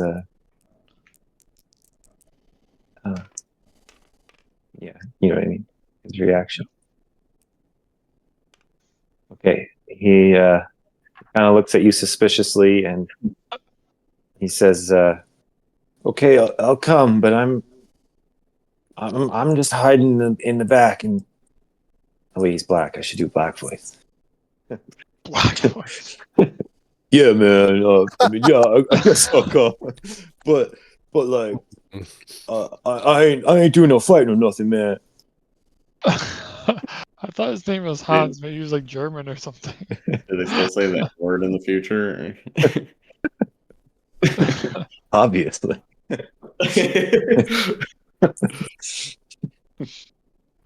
Yeah, he's black so, German. yeah. Some people say like African American. He's African German. Yeah.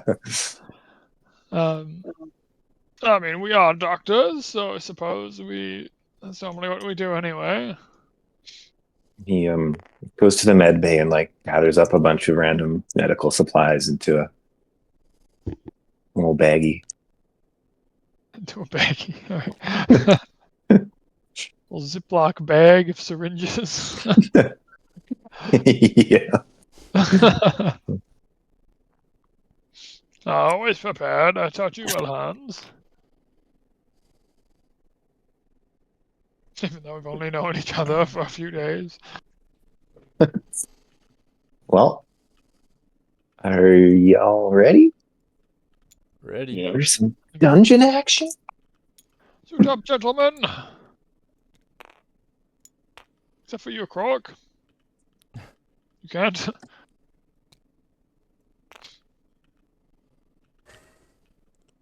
That see-through garbage bag over your head again. Grab your oxygen tank.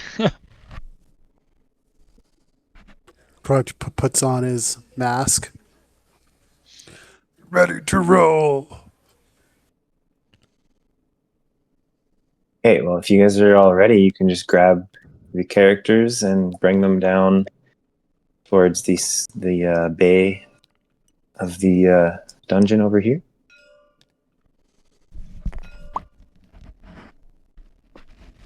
Okay.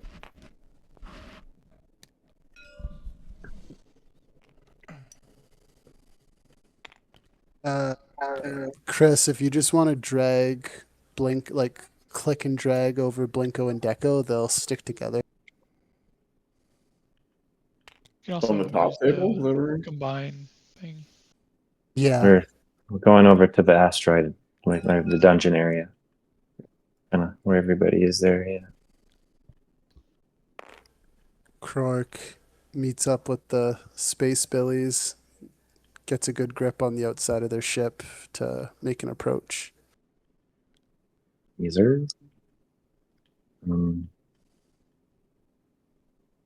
Chris, you need any help or? I combine them. All Like you know, attach them, I click think. the grab. It's F1 up in the top left, and then you can make a little box. And then I click combine. Here, I'll just give you a little Attach. tutorial, Chris. Okay. Here, let me show you. So, my preference is since they're not going to be permanently attached, I would just like group select, and then you can move them both at the same time, the same way you were throwing both dice at the same time. Yeah. But if you do want to permanently attach, it's not permanent, you can unattach, but if you want to semi-permanently attach, you click, there's that little combine tool on the left bar, and then you click on the three little blue cubes that says attach, and then you click on the small thing and drag and hover over the big thing and then release. And then they become attached. Anytime you grab one, you'll also grab the other. So then if you want to unattach them, then you have to click back on them and then you have to drag off to an empty spot and release. So click on Blinko and then drag and release on top of Deco. Yeah, you got it. Very good. And when you want to unattach, then you just do the same thing, but you drag and release onto an empty space. So everybody else is already at the asteroid. So bring those guys over to the asteroid. Other table.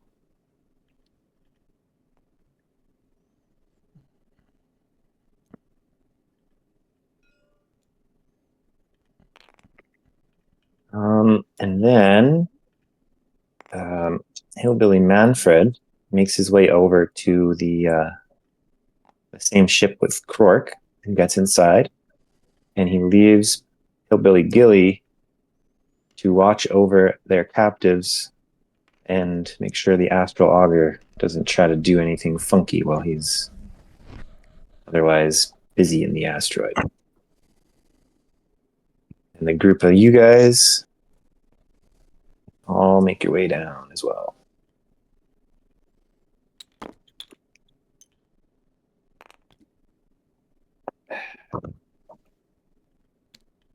At this point, anybody may notice that Peach Fuzz, Tempest are not with the group. Uh-oh. Where did my other dude go? Oh, there he is.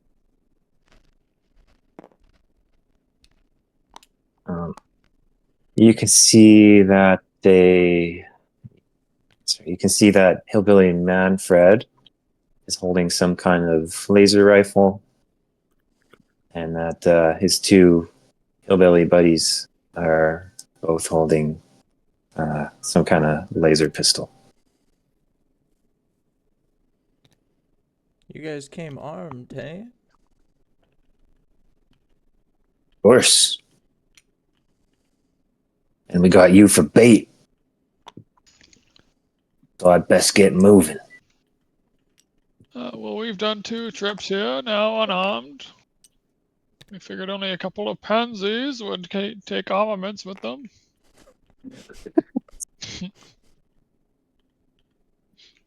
He kind of kind of growls at you and like keeps his eyes on you. You'll be the first one to go in then.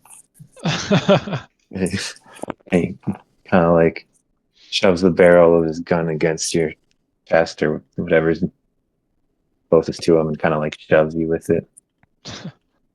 Very well. Brave lads, with me.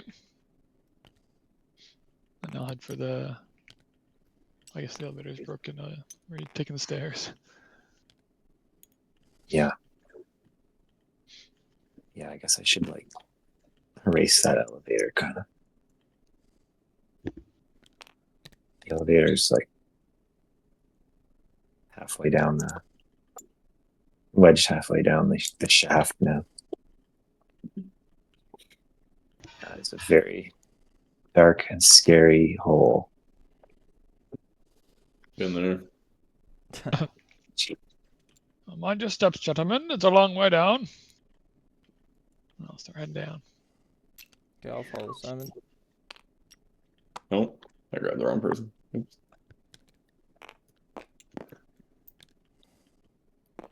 Okay, so we don't have to detail every aspect of it, but it takes a fair bit of time to get down the stairway, even in relatively low gravity. And the only real hitch you would find on the way down is the broken section of the shaft with the crashed elevator kind of wedged and hanging there, kind of wedged into the shaft. So I would like to see a roll for you guys to all kind of like navigate over that, I guess, or you could come up with some like more clever way other than just kind of like sending it. But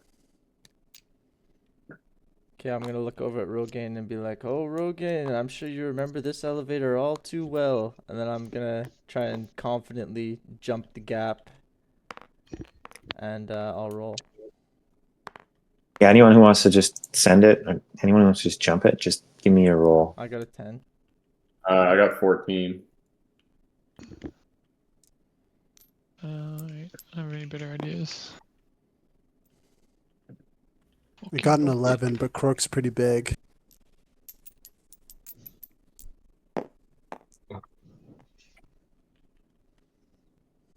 I also got an 11. Seven's not as big. Does everybody? I think maybe Seamus didn't roll. Seamus. We have to hit. Unclear so far. Two dice together. Sorry, Power and regular. my cat just puked, but I got a 12. Everybody jumps across, no problem. Except that the follower Leo, or Leo's follower, he's like he's too scared. He doesn't want to jump. Leo, kinda- trust in soul. Trust in his Everybody goodness. else made their way down. Or Michael, I mean. All right, well, little Michael is shaking in his boots, and I'm gonna roll to see if he's willing to jump or not. Oh, he is willing to jump. Okay, now I'm gonna jump for him. Oh god. I'm gonna roll this one openly for you guys. Little Michael, he's scared, non-athletic little priest boy who's been touched far too many times, Oh no. Oh no. and he's feeling really brave and bold in this moment.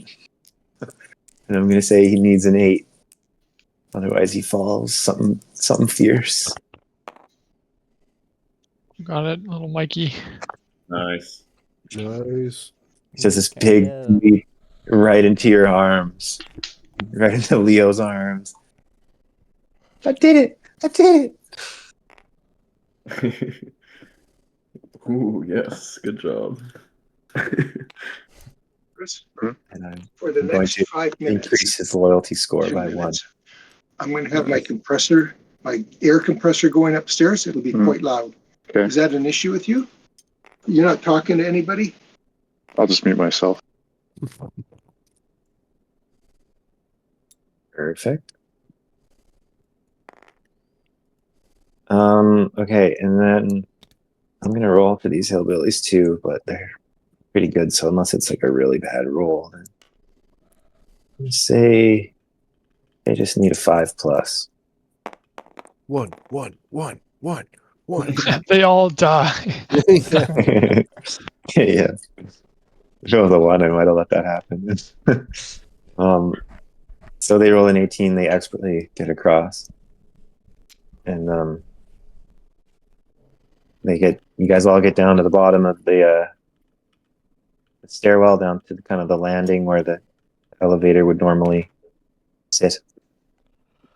And you see the same dead little flower thing that you saw from before, but it seems like it's like regrowing a little bit. Like it's not back to where it was, but it's already regrowing. You see that the door has been shut again. You need to open it up, and yeah, you see that same power cable kind of too. But anybody want to open that door? Deco, you mind leading us off here, perhaps? Maybe. Sure. How did you guys open it last time? I wasn't here like the first time you guys entered the dungeon, I but suggested I pried it transforming into open. an axe, and then we just ended up using the axe. Okay. Okay. I'll use my axe to pry it open. You have the axe? Have the axe. Oh, nice. Fire axe. Yeah. You want to bring it into the world? Yeah. Okay, so you jam it in there. I want to see a roll for how effective, how easily you do that, and also how loud it is when you do it. So low roll would be you make a bunch of noise and it doesn't open. Okay, I'm gonna use my physical and my main dice here. Yeah. Roll them both together. How do you roll the dice in hand again? What's the button? Well, you can wiggle it back and forth like you did, or you can Okay. press R and believe, but it might have to be when they're on the ground. Yeah, something's going on here. You have to press R when you're like hovering them, I think. Yeah, there you go. Nice style roll, dude. Okay, 14. Okay. That's for the pry. Yeah, you lodge that axe in the door opening first swing, give it a nice pry, and it starts opening a few inches, and anybody else could get in and help you pull it open the rest of the way. Work. I'll give You it give us a hand. No problem, friend Deco. And easily enough, Jacko and Cork crack the door open. It's very dark inside still. Leo's kind of in the back of the group there, and not a lot of light going forward into the foyer area.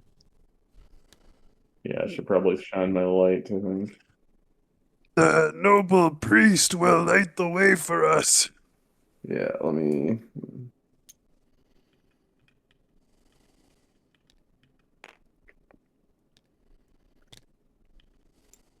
No way, man! Michael's hiding behind you. He's like Yeah, holding on to your arm, like Yeah, sure. So you go in and you illuminate the space, and dear Lord, you see something more abominable than anything you've yet seen. Okay. Oh no. Whoa. Oh my goodness. Blam You see what appears to be an amalgamation of the 20 or so zombies you killed the last time you were here, Mother all of Skull, what fused is that?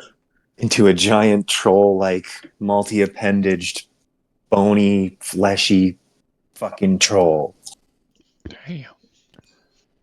And This one as guy's like, oh fuck, I missed out. you kind of look over there, you see the Brambler. It grabs this last zombie, this one random zombie that happened to walk into this area, takes him, and it eats him. And you can see within moments that the parts of that zombie that it ate become part of it. It grows like an extra appendage somewhere. It like uses into you get it. Yeah. Yeah. And it's let's say it's facing this direction, and it's kind of doing that. It doesn't quite realize that you're shining the light on it yet. Go ahead. Dear soul, what is this monstrosity? Does everybody sees them? I'm assuming this giant thing. We're all in the room now. I'm gonna kind of play it as you guys are ordered. So yeah, like you see them. Toothpick and Deco are right up front. They can see. Cork is huge. He can see over top of all you guys. Yeah, And I then maybe probably these guys in the back, they can't see yet. I probably like stumble back a little bit in shock because like this is like an abomination to everything that I hold dear. So I'm like, Yeah, I'm gonna roll for Michael to see if his nerve breaks. yeah, okay. Good call. I rolled an 18. He grabs you very tightly and says, "I gotta pee." Wait, what did he say? Sorry. Kinda what? What is I missed that. I rolled very high, actually. I said he grabs your arm tightly and then says, "Oh my soul, what do we do?" Yeah, yeah, that's valid. Well, I mean, those hillbillies are armed. Maybe we could convince them to take some shots and get them to take this thing down for us, so that they can let the world's best galaxy crew proceed?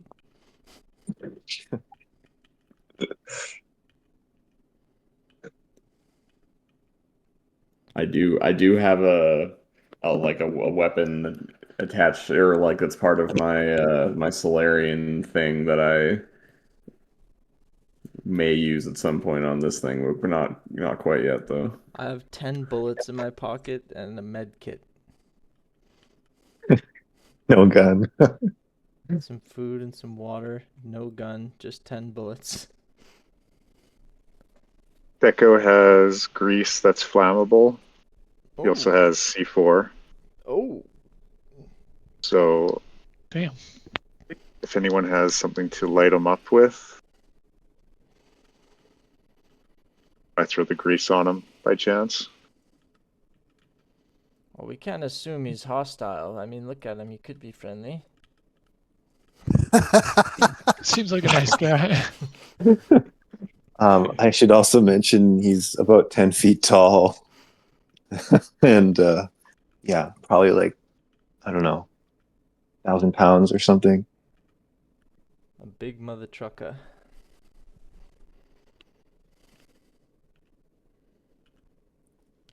I'm gonna yell back at Manfred. Manfred, you ever seen anything like this?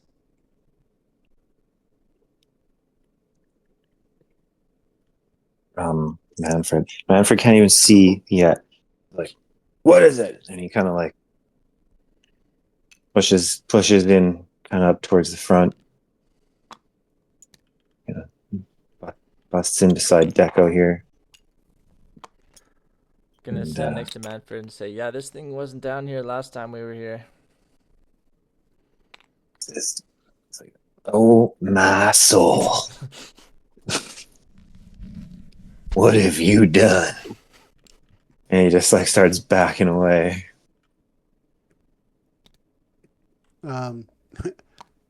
As Manfred is backing away, Krork turns to him and tries to convince him to come forward. Ah, brave Space Billy Manfred. This fiend is not as strong as he looks. Krork has faced many such monstrosities. If we were to combine our power, he would be nothing more than a mere Krork's dictionary fails him, but he wouldn't be that hard. Manfred, looks at you. He's like, it's not as what'd you say? Not as bad as he looks or something. Like, not as bad as he looks. I wouldn't trust you as far as I could throw you, and that's about an inch. How about? Oh, go It's ahead. good to maintain humor in situations like this, friend Manfred. He said, how about you run in there and you distract him? Maybe I'll take a couple pot shots. He kind of backs up again. Oh, Manfred, stop backing up so much, man. I haven't even moved once since I showed it to you here. You're the big bad here, man. You're the leader. You're capable. You have a gun. Show us what you got in there, man. Get your ass in there, you slimy little shapeshifter. And he points his gun at you. Whoa, whoa, whoa, whoa. He's like, You guys, there's a perfect solution to this dilemma. We mustn't bicker amongst ourselves who needs to go first and who should go last. All we need is someone to draw him in here. And once he's in here, we climb the stairs a level or two, and he's so massive I doubt he could climb up the shaft at all, and we have a perfect killing pit sitting right below us. That's genius. But unfortunately, we do need a little bait for the trap, as it were. Well, I will use the power of my my Solarian seal. It was like what I forgot what it's called now. Solarian Sigil. Sigil, whatever. sigil, yeah. Cross. You could call it a cross. I don't care.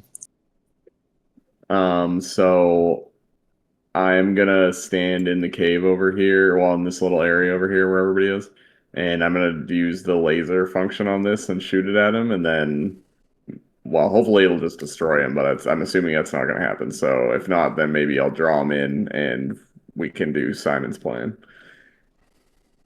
Like your special ability, Yeah, your solar ray. yeah. Oh wow. Just gonna We'll have shoot to it raw get like everyone that. up the stairs first.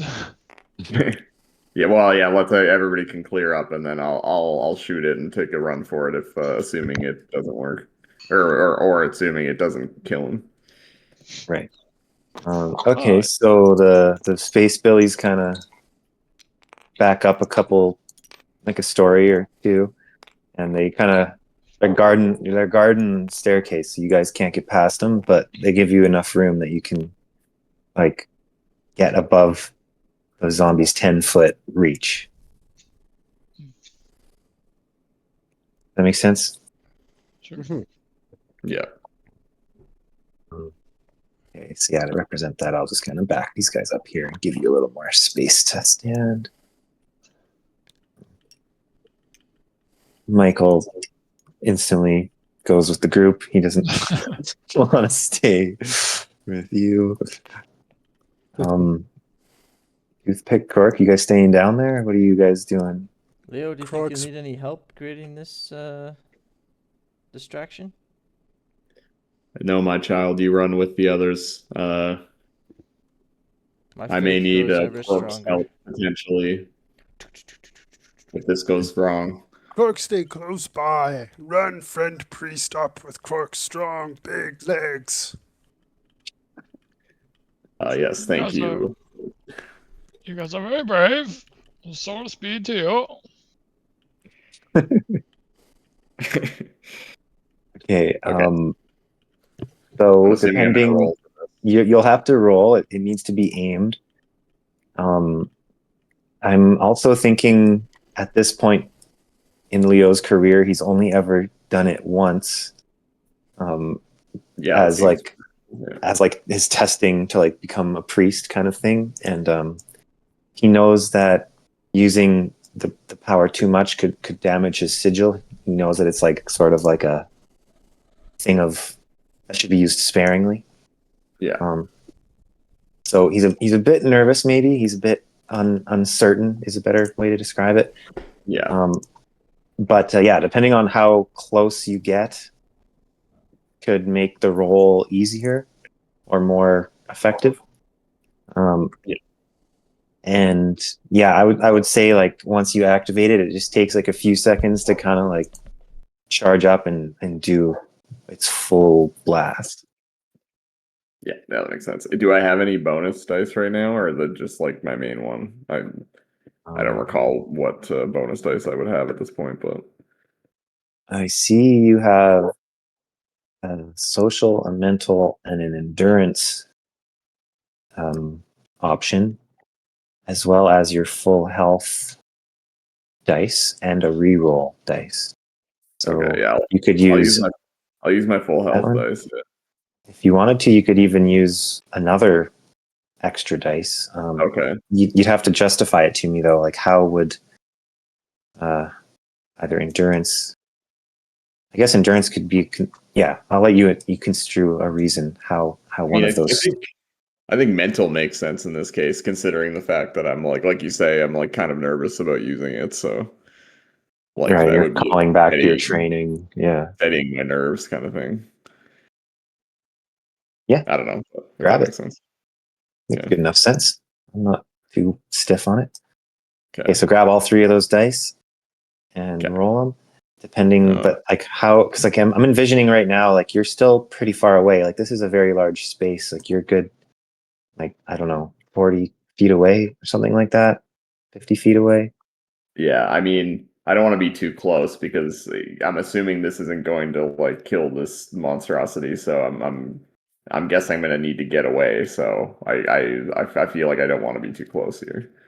You know the ray is very, very powerful, but you also have no idea how much damage this thing can take. So Yeah, that's true. Yeah.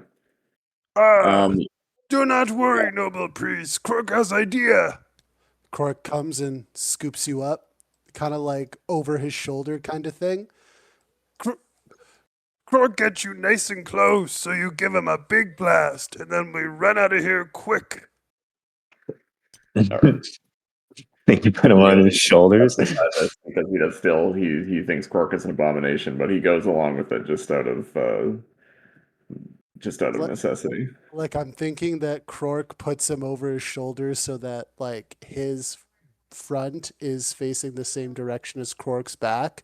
So Krork kind of just backs up so that he's facing the monster and getting a bit closer. Yeah, that makes sense. Yeah. Oh my god! Like They're going to he's cannon. he's straddling your face, or like No, so like he's One over the shoulder. shoulder. His bum is facing the same direction as Krork's chest. He essentially he's looking okay, behind Krork. Krork is right? backing up. And you kind of got him around like the butt Yeah, and waist. that's it. Yeah. Okay. When we get close enough, you just give me the word, and Crook will dash back up the stairs.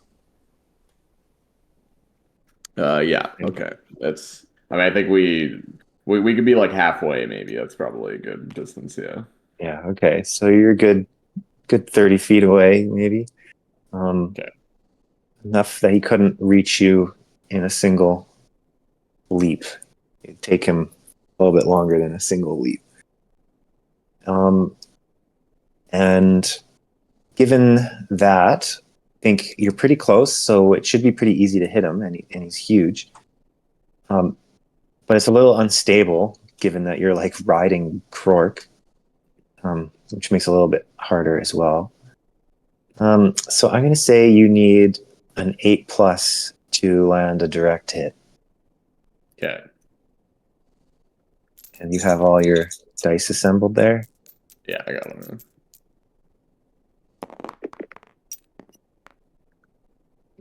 What are we looking at? Whoa. Oh my shit. god. Damn. 26. Describe to us how you melt this bitch down with perfect accuracy. Yeah, I mean, well, yeah, I'm sitting on Kirk's shoulder. I say a prayer. Oh soul, give me the power to destroy this heathen thrust upon the earth. And just friggin' I'm holding it up and just you activate the laser function and just shoot it right at it. Is there any particular part of it that you want to shoot more than another? I mean, it's just like a big blob, right? Like it doesn't really have like appendages or anything, does it?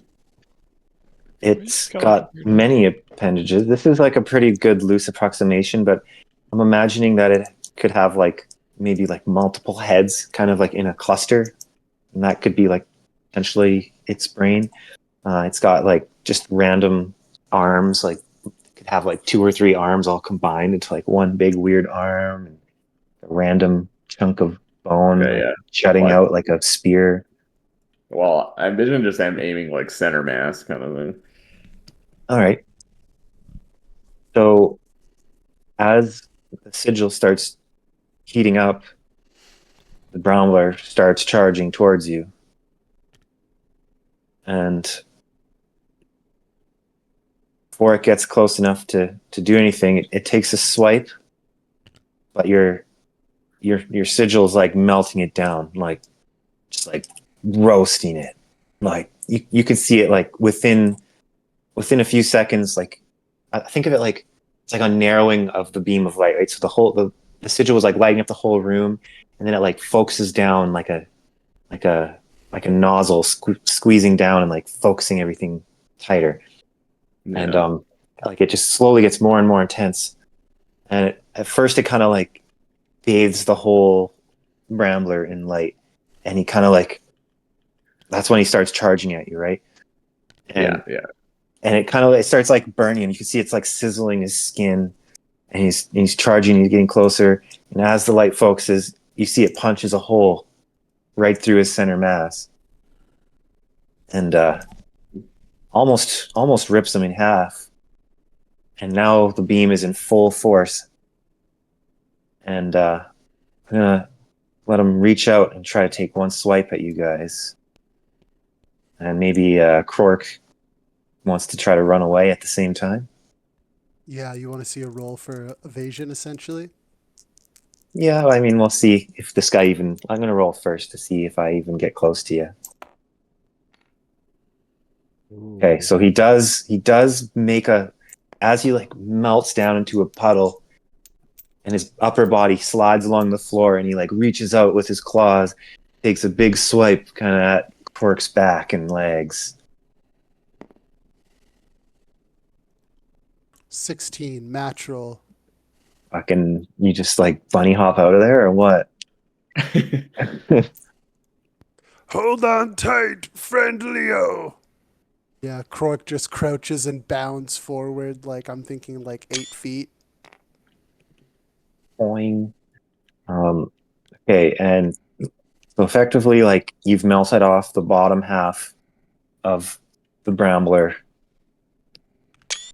and he can still kind of pull himself along with a couple like weird appendages, and he's like crawling after you guys, but he's like much slower. And Krork is well out of his range, and Leo, you're still just holding steady on that solar ray.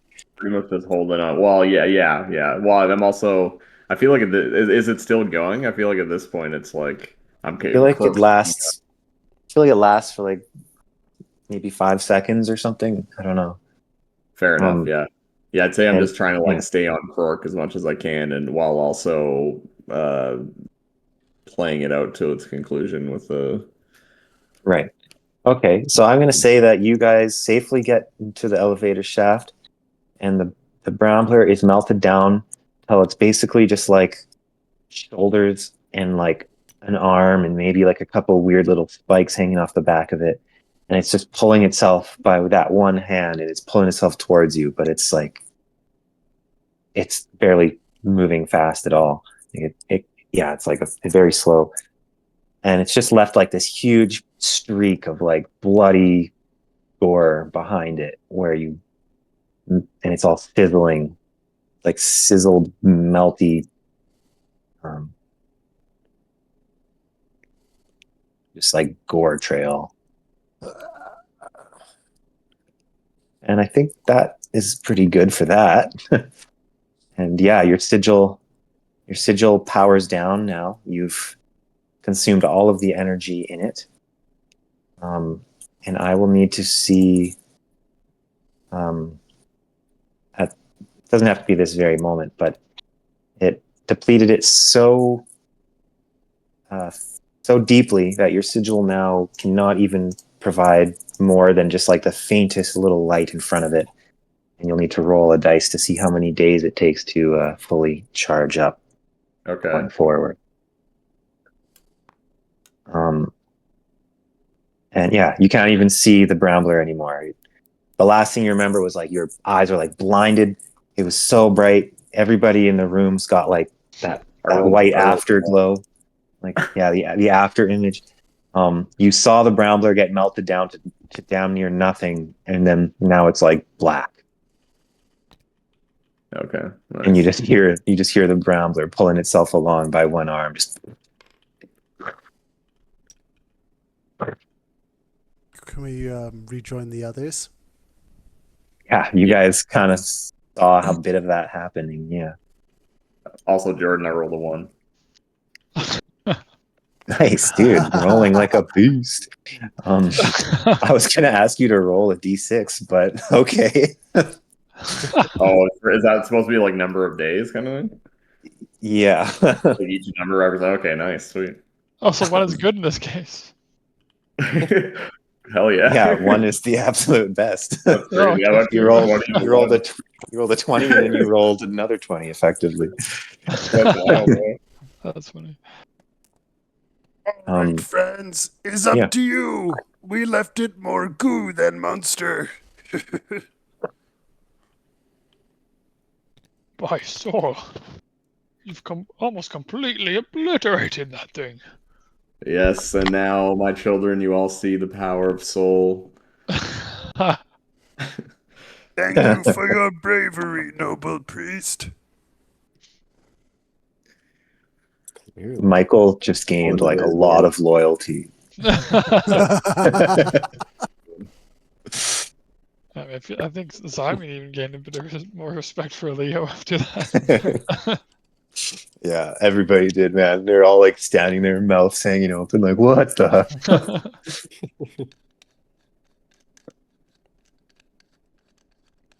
Well,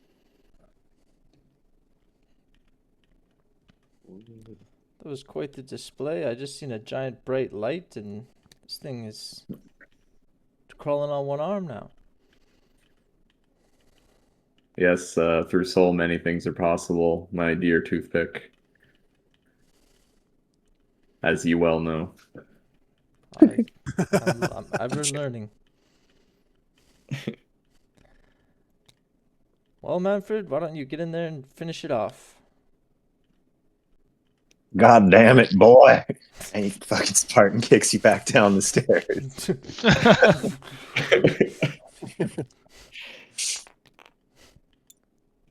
Can I do a saving roll to try and like grab toothpick as he's being launched? You can just grab him, sure. Nice. Goes Ah, stumbling steady through yourself. everybody and right into you. Steady yourself, friend Toothpick. And Cork turns to Manfred. There's no need for violence amongst comrades.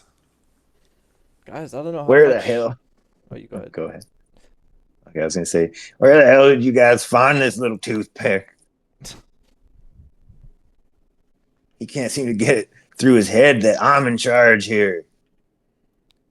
That's just what I was suggesting. Our leader shows us his... God damn it, he kicks you again.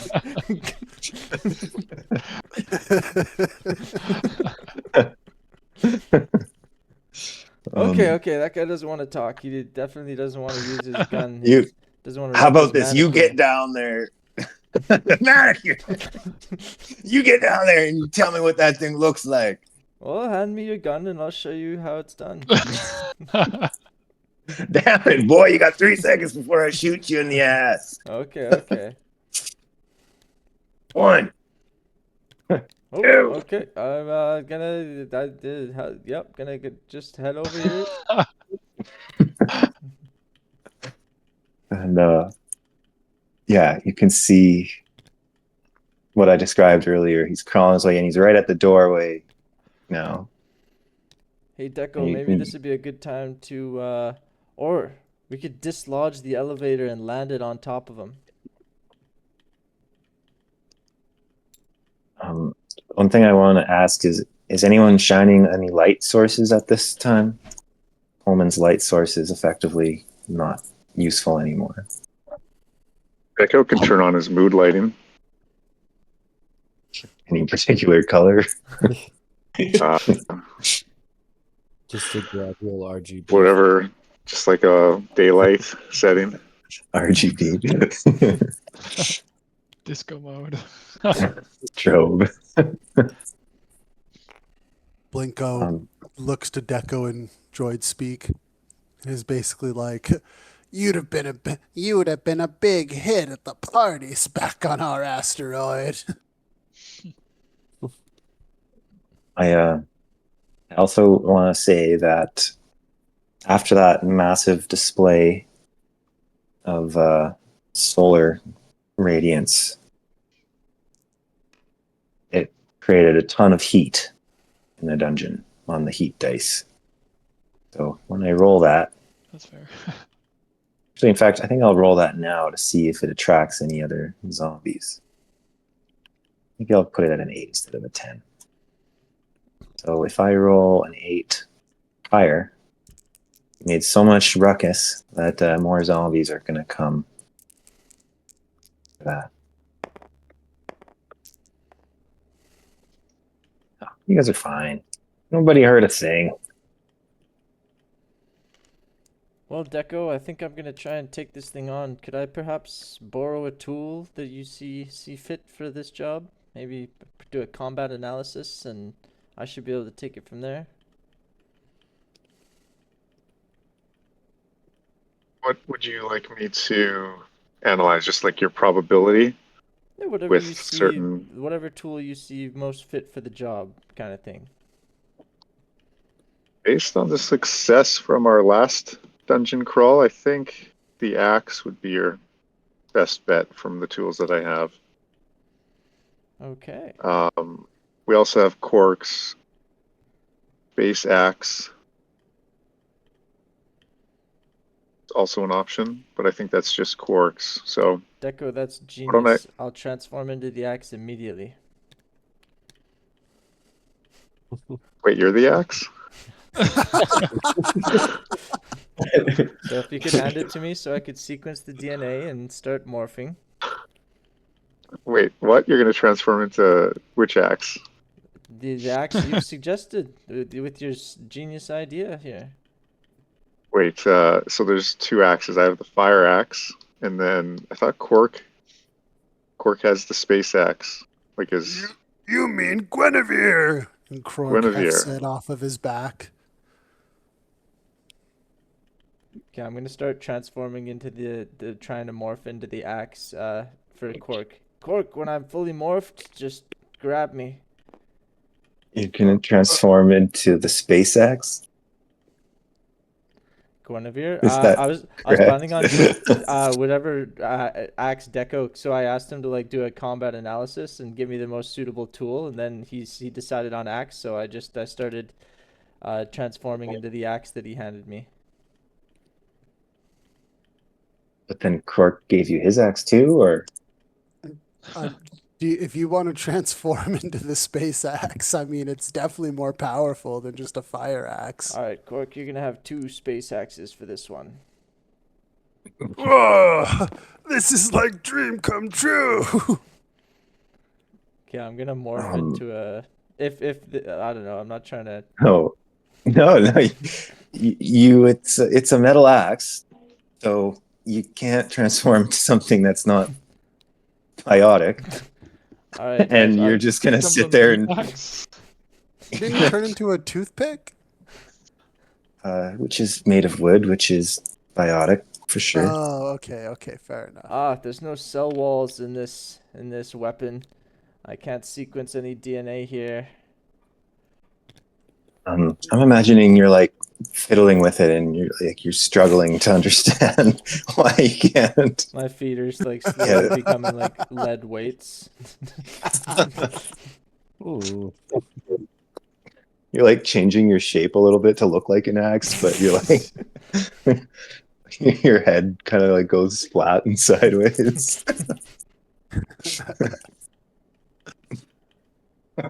And I'm not gonna be able to speak to you when I'm fully morphed here, but just start Give swinging. me a roll. I want to see. I think something funny should happen. This is Yeah, just so I'll roll it. ridiculous.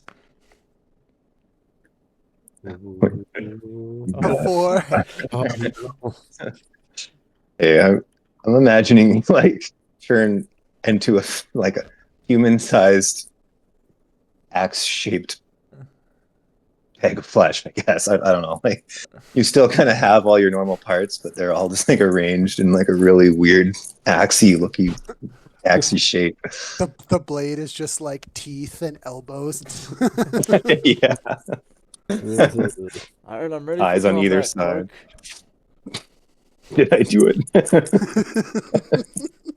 Krork hefts the. I'm imagining it's like it's got a hard core, but the like base of it is kind of like fleshy. The handle is just his spine. Like Yeah, you're like grabbing onto like a shin bone or something.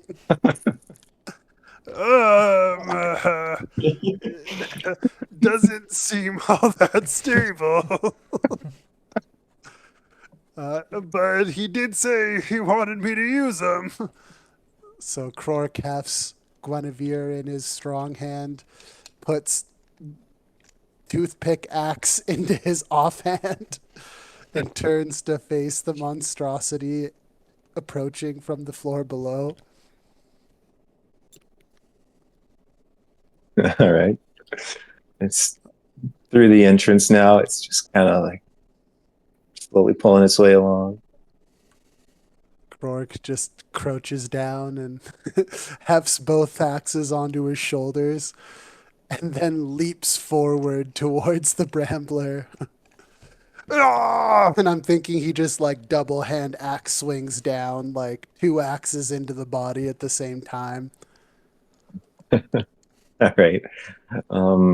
Let's let's see a swing from you and also a roll from you and also a roll from Toothpick.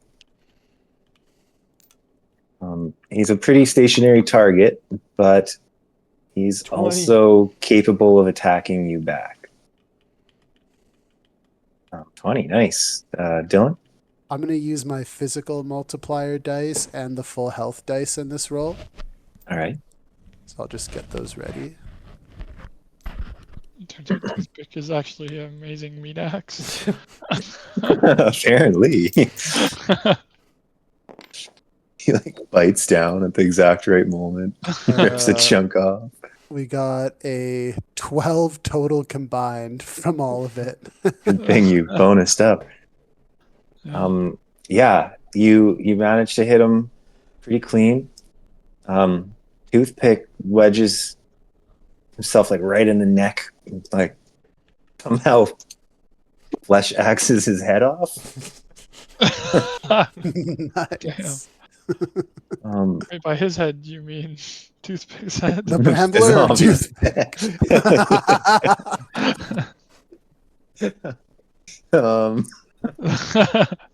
I mean, he rolled a 20. I gotta give it to him. So yeah, Cork, you chop off the last remaining good arm. Toothpick, you chop off the last big old head amalgamation, and they kind of go rolling off to either side there. And kind of in its final death throw, it reaches out with one of its bony shoulder appendages, strike back at Krork. In one final attempt. One. A whole 17. Oof. I need to stop calling it out. And I really like this cool new body dice that I found, so I'm gonna start using this more. Let's see where it hits you. Not in the groin. Anything with that. Chest. Oh, No. Okay. Let's say that it spears you through the chest, dealing 2 hearts of damage, and you kind of get stuck to the floor, kind of attached, like it speared through you. Like it didn't pierce into the floor, it speared through you, and kind of like now there's like this chunk, whatever's left of the zombie husk is still kind of attached to that spear arm, and it kind of just like stops moving. Like it just all the gore and blood behind it kind of melting away still from the solar ray, and now that was his last little bit that it had. Its arm kind of flops over, its head flops over, and the last little bit of its torso kind of just hanging off that spear wedged into Krork's chest. As a flesh axe, I'm gonna kind of caterpillar crawl up, and I'm gonna say to Deco, excellent choice of weaponry. And then I'm gonna look over at Manfred and say, and yeah, I hope you've seen that too. You know you got the best crew in the galaxy down here. I'm starting to believe.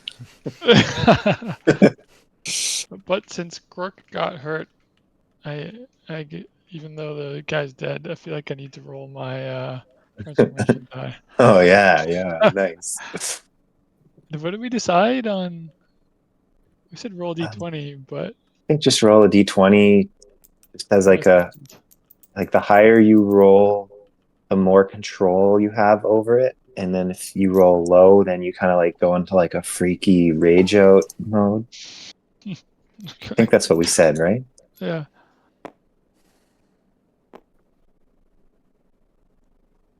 Oh, nice. That's good. Oh yeah, within like seconds you could rip into rage mode. You just go all hulked up, and you, yeah, play it however you want. You roll a 19. Oh wait, I still transform? Oh, and if you want to or not, you can kind of just like resist it, I guess.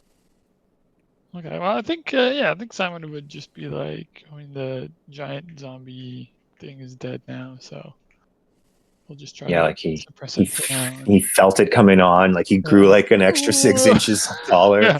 And he saw it die, and he kind of like calms himself back down. Like, oh, it's okay. Did anybody see that? Oh, that was a close one. Simon just grows a foot taller and then goes back to normal. What the fuck?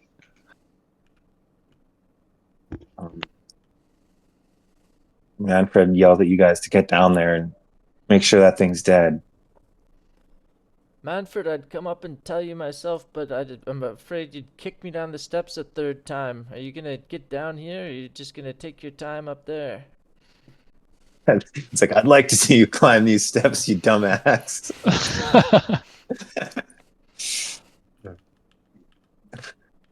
But he's like, yeah, no, I'm not coming down until I'm sure that thing's dead. And you guys are through the door.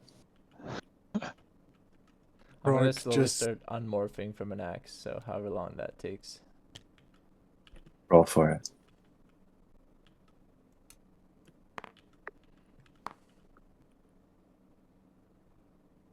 $12. Okay. Let's say a few minutes. You're just kind of doing that, regrowing your parts. Rourke grabs the speared arm going through him, and in like a hefting effort, just pulls it out of himself with a little bit of blood gushing out after. Oh, Grog has faced worse than this before. Grabs the flesh spray from his bag and just gives himself a little glob right onto the chest where that happened. Oh my goodness. kind of imagining like if it was anybody else, they'd like lose a lung or something, but because you're like a giant military space orc, you have like redundant organs or something. Like, it's fine. I like it. Yeah. Rourke hits a flesh spray. Is that a hard up? Yeah, I'll say that you kind of like seal the wound and regain a heart. Yeah. I'm thinking that like after he does it, he kind of like wells up a big bloody puke and it's just like like Coughs out a blood clot. yeah, that's kind of what I'm thinking. Or like the leftover of his redundant organ just Chunk of lung comes out.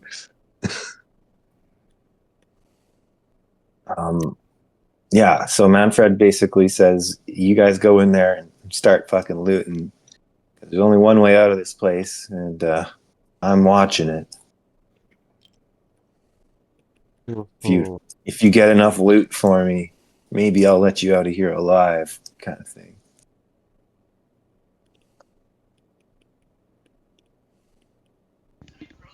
Okay. Dr. Gooseberry, could you come have a look at Cork? Admittedly, I'm not the most skilled at battlefield triaging. Oh yes, let me have a good look at you. Come here. He has just like a hole in his chest. Well, it's filled with flesh spray. I see you've done some preliminary work. Yeah, it's like a red glob of flesh spray in his otherwise green body. Hmm. Hans, where are you? Over here. This is what I was talking about field surgery and getting some more field experience. Okay, yeah. So I see you can see the patient has flesh sprayed himself in the chest. I'm As good as thinking anyone could have hoped, I suppose.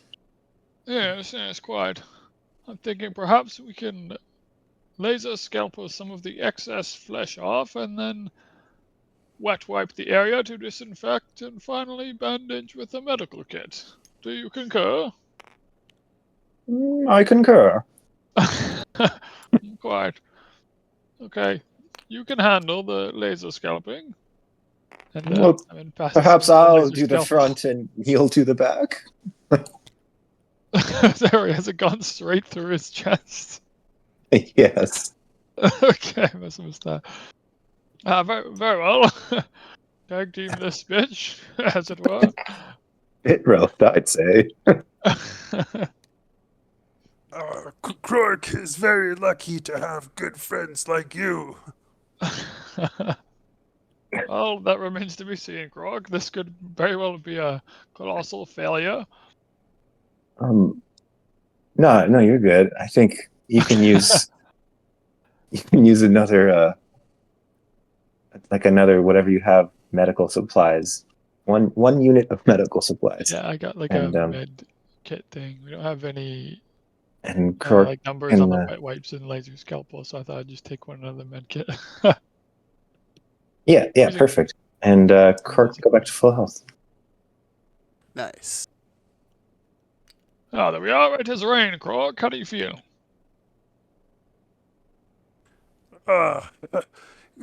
Krork feel good, Doctor. Very good help with the pain.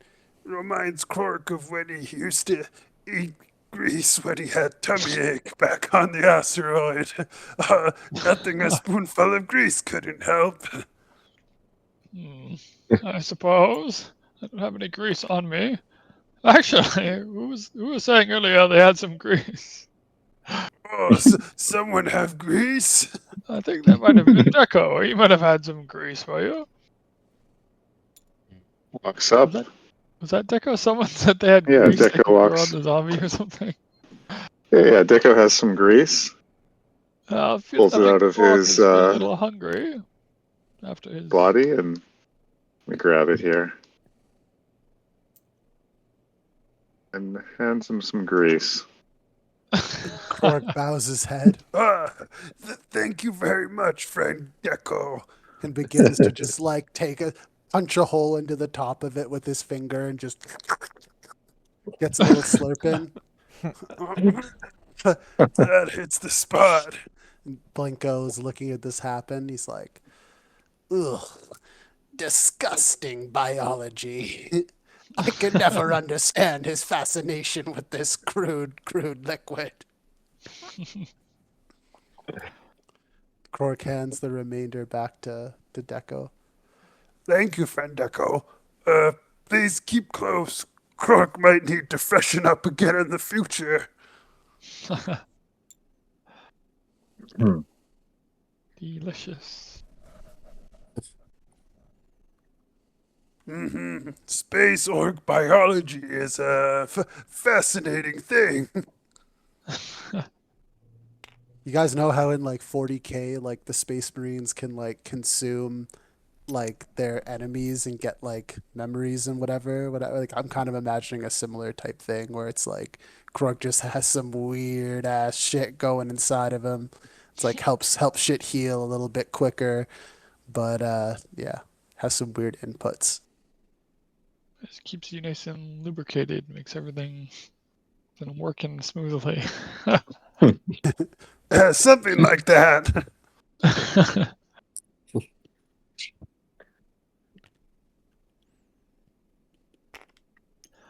Okay, very well. Seems like we're all prepared and ready to go. Shall we continue our excavation of this asteroid? Ready? Onward. And Simon squeaks around the zombie, not trying to get too close. Or step in the goo trail.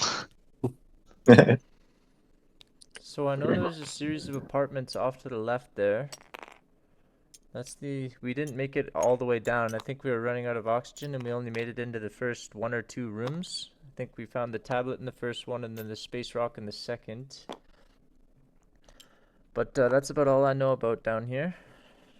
Things have obviously changed a little since we've been here last. This vault door looks interesting. Sorry, before you guys continue, could everybody except for Gray give me a roll? I want to see who gets the lowest roll. Uh-oh. Roll off. Oh. Okay. Roll off. Oh, I got 7. We're just Nice. we're just using our main dice. Yeah, no modifiers. James, did you 17. get a 3? Uh-oh. That's your highest roll in weeks. Congrats. So Seamus is lowest. Yep. As you walk by the Rambler's severed head, Yeah. it tries to bite you. Well, Give you don't me bite it give me back. one more roll to kind of like avoid it. can I use any modifiers? You can use anything you want, and I'm gonna retain the necessary amount. I'm gonna hide that. Oh. 16? Easy, totally easy. Heck. It bites at you, but you're totally aware of it. You're not caught off guard at all. In fact, you can kick it or otherwise do whatever you want with the head because the head can't really even move that much. Feed it to the zombie head. Yeah, I was gonna say I like brought my zombie head arm into it, and I hope that it takes a bite out of it. It does. It just masticates a bit of flesh and it drops out the bottom of the jaw. Yep. Continuing through. Okay. Anybody else notice that the head was still alive back there?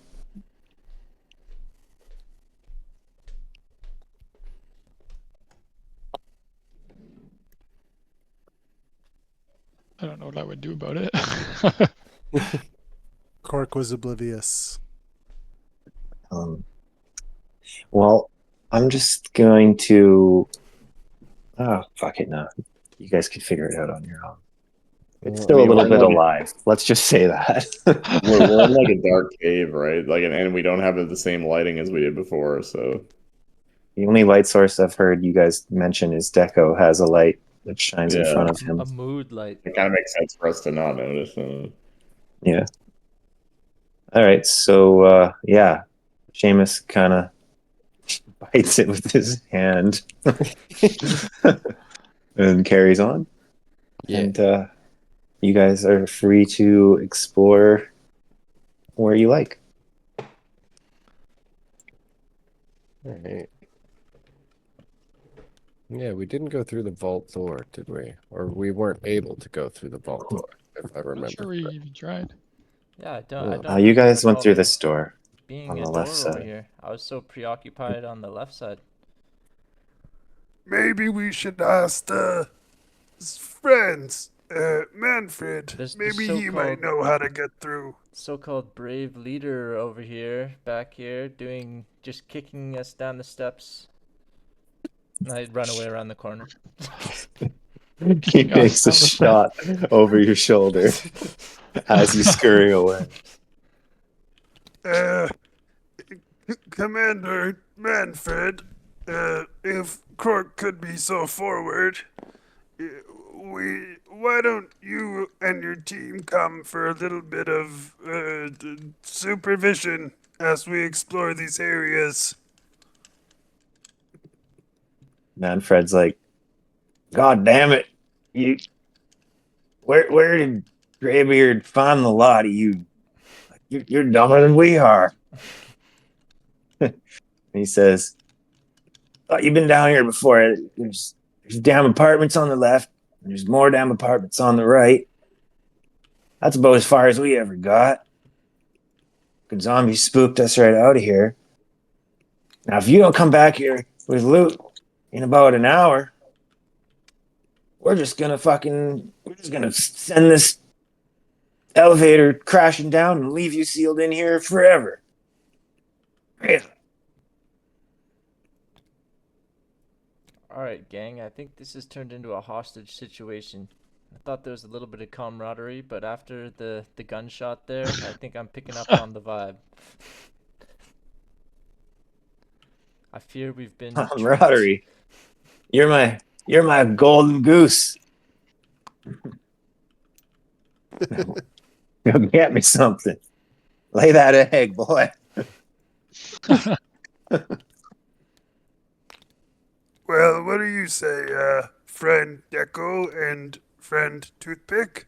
Should we explode over here? I think that's a good idea, yeah. Should we split up and try to cover more looting ground? As in, we go left and the rest of the team goes right? Or, I guess, east and west? Yeah, I Up think and that down. sounds like a plan.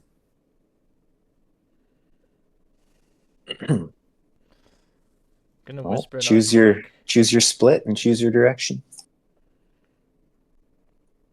I mean, splitting Well, up. I'm gonna send Leo with one group and Michael with another group. So if we have two light sources, Deco and Leo, maybe we But can mine isn't a split light those source two up. anymore. Or you don't have a light source? Mine's dead now. Okay. We should just stick together anyway. Maybe we should all stick together then? It's a great idea. Well, are we out of earshot of Manfred over here? Sure, yeah, if you're over by the door there. Okay, I'm gonna start whispering to the group, just for a general consensus. Guys, this is turning into quite a situation. He's already threatened to say that we might not leave here alive. I think perhaps we should decorate. We can loot up and everything, but when we go back with the loot, we send Deco in with his C4 and blow them up. I think it's come to that point. Friend Toothpick, do you sure we want to hurt friend Manfred? Sure, he's been a little forward in his intentions, but I believe we can all still be friends. Yeah, Deco addresses Toothpick and reminds him, I believe they still have Peach Fuzz and Peach Fuzz's girlfriend as hostages, so they would kill them indefinitely. Retaliate. Okay. Well, I mean, on the hypothetical situation where we just fight them, I mean, I feel like we've got numbers on our side. Some weird stuff was going on with Simon back there. I don't know. I mean, I feel like I like our odds.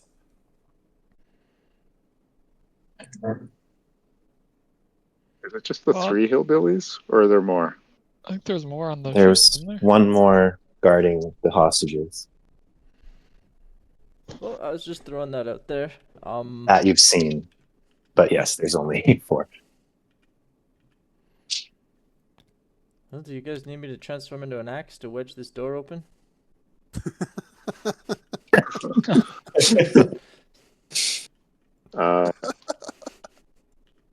Deco pulls out his fire axe and yeah, suggests wedging it into the door. Feel free to roll to transform whenever you want, Leonard. Cork, are you gonna take some initiative on grabbing that axe, or am I just gonna Go forth with the transformation. Cork looks back and forth between the fire axe on the floor and toothpick beside him. Kind of remembers the squishy, fleshy feel of toothpick. Let's try this one first. Cork takes the fire axe and slams it into the gap between the doors, trying to pry it apart by pressing the head to the side. Give me a quick dirty roll. See how loud it is.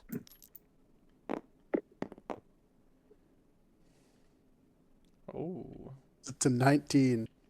Bam. Effortless. Quiet. It's open. Nice. Venture forth, friends.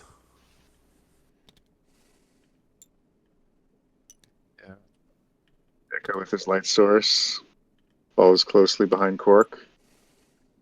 And inside, you will see some zombies.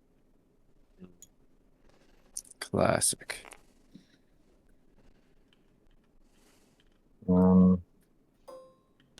Let's say there's 2 shamblers standing near the entrance.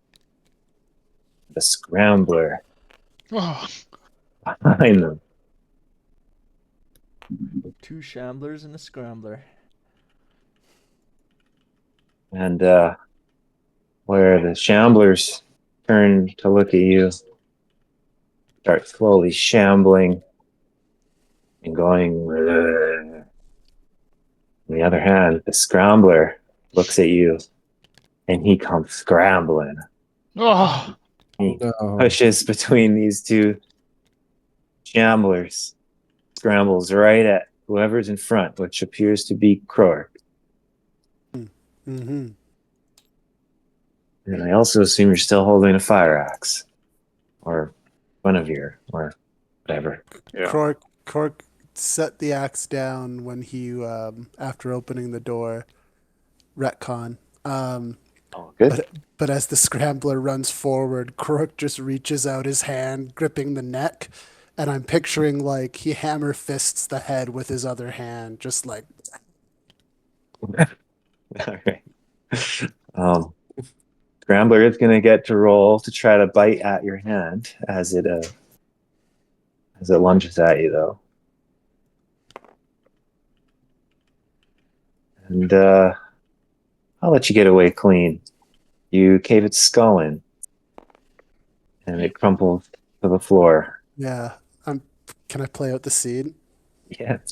So Croak grips its neck as it's trying to like rip out with its tongues and jaw. Just Cork just lifts his other arm high, explodes the head, and then just tosses the corpse against the wall beside us. Corpse hits the ground. And Behind Cork, friends. let me see something here. Okay, these are the 2 shamblers from Shambling. Back to the. Shamble. Anybody want to Uh, tell them? I mean, well, Cork swinging that axe, I don't have much of an interest in stepping up in front of him. Oh man, Cork's going barehanded. He just crushed the head, and now he's getting ready to retreat back out. The love of the game. The love of the game. Yeah, man, goring him with the fist is so much more satisfying. Yeah. Alright. So next, you got 2 little wimpy shamblers shambling. You're running away. Big bad Croaks running away. Who's holding the line? Cork backs up, you said? Yeah, I'm thinking we were advancing back, just getting out of the spot. I'm assuming it's like a thin hallway kind of thing. Cork's frame probably takes up most of it. I'm thinking more like a high school hallway. Like it's like, I don't know, maybe 10 feet across kind of thing. Okay, gotcha. Not like an apartment building, more like a facility. Okay, gotcha. I mean, I feel like Crook's had some sweet scenes. Anybody else wanna hop in? Echo looks at Rogaine, looks down at his zombie head, then back at Rogaine, then back at the zombie head. I do a little up and down, look at my zombie head as well. Hunger echoes through my mind. The zombie head looks at you. And Looks at the zombies. having not yet used the the grapple or rope functionality, I want to try and like toss the head out at one of the shamblers. Roll for it. Oh, oh no. Oh my gosh. No. You're kidding. Oh my god. Hit the bug, dude. Yeah, it still was a roll though. It turned Oh. over more than 2 or 3 times. It was a 3-face roll, man. It counts. Okay, so you whip your head at it, and as you miss, it kind of like bounces off the shoulder of one of the shamblers, and rather than your head bite it, it bites your zombie head. The other one comes over and bites it too. No. Effectively, you've fished 2 zombies. Start to reel it back in, and I'm like, quick, Deco, while they're distracted. What's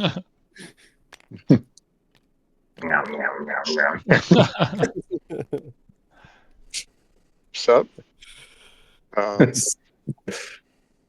he takes a swing at the closest zombie as it's being pulled into Rogaine. Normally I would let you kill it, but I want to see if you get a little collateral damage and accidentally chop Rogaine's newest appendage off as well. Okay. I'm going to use, in this case, both my physical dice and my main dice. You haven't used that one yet, right? No, you haven't. I don't think. I have, yeah. Am I able to use it multiple times? Like, no. Once per I'm session. not. Once per session. Once per session. Okay. Let's. How do I? There we go. Give it a roll here. 11. That's fine. Yeah, not catastrophic. You smash the zombie closest to you in the back of the head, and he goes down. Very good. +1 kill. Oh yeah. Don't forget the That's my kill. action. Don't forget the kill you got, Kirk. And also anybody who contributed to killing the Brambler gets a +1 as well. Yeah, Leo needs that +1 for It sure. only counts as one. His one kill. 10 zombies in there. Yeah, is that one kill? I don't I mean, technically, it's still alive. No yeah, so kill. it's actually 0.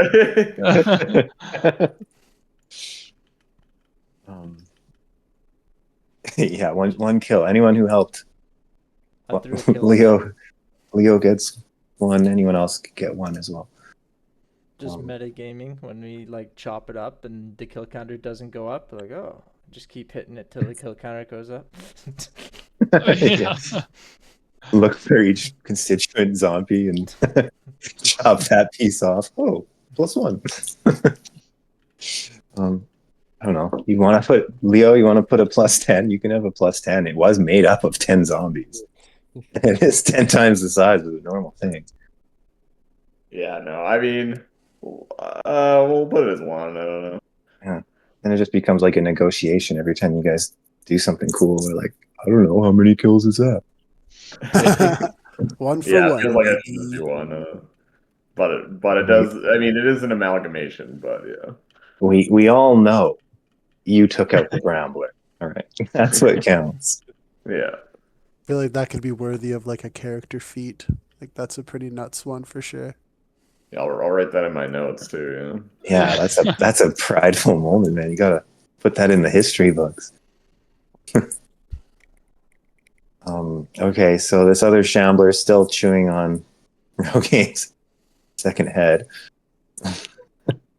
I just got like a little hand crank on my wrist as I'm reeling it back in. Yeah, a little fishing rod, yeah. You gotta pull first to get some slack, and then you're real. Haven't you ever fished? No, I've never landed a fish.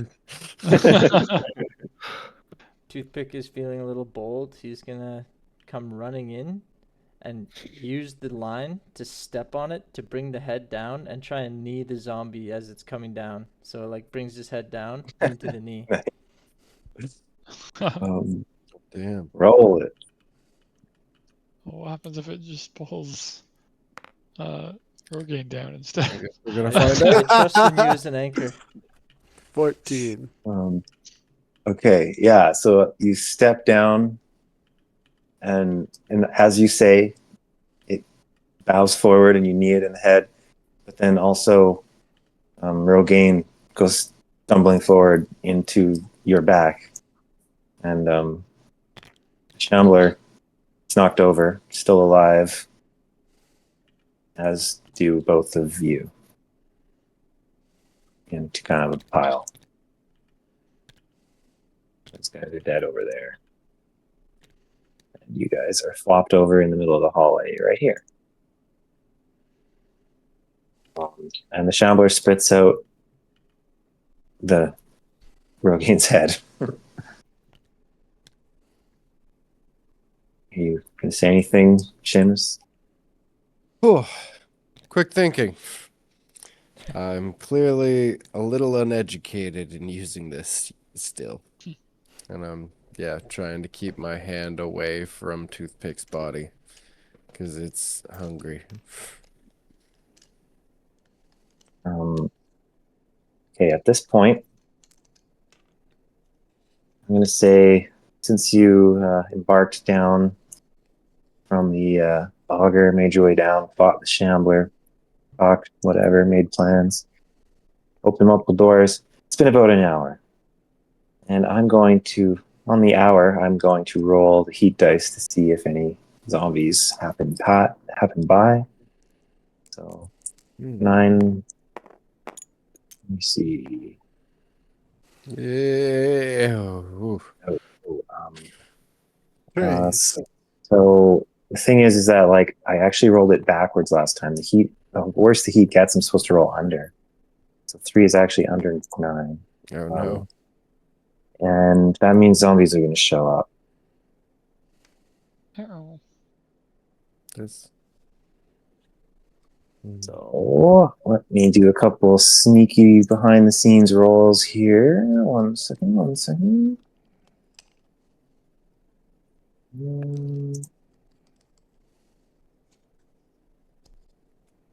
All this action that's happened. Find out.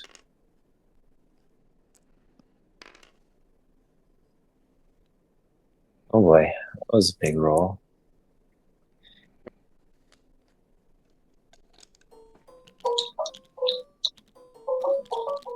Uh-oh. I'm hearing the zombie piano. Zombie piano. Woohoo!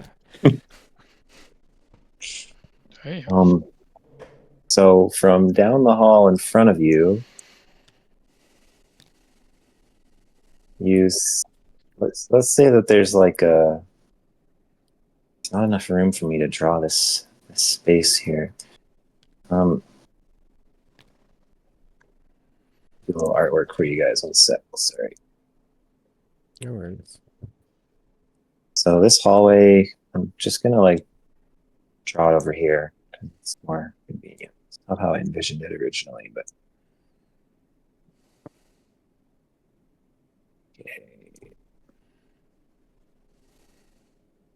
So this hall goes very far that way. There's various apartment doors along that side.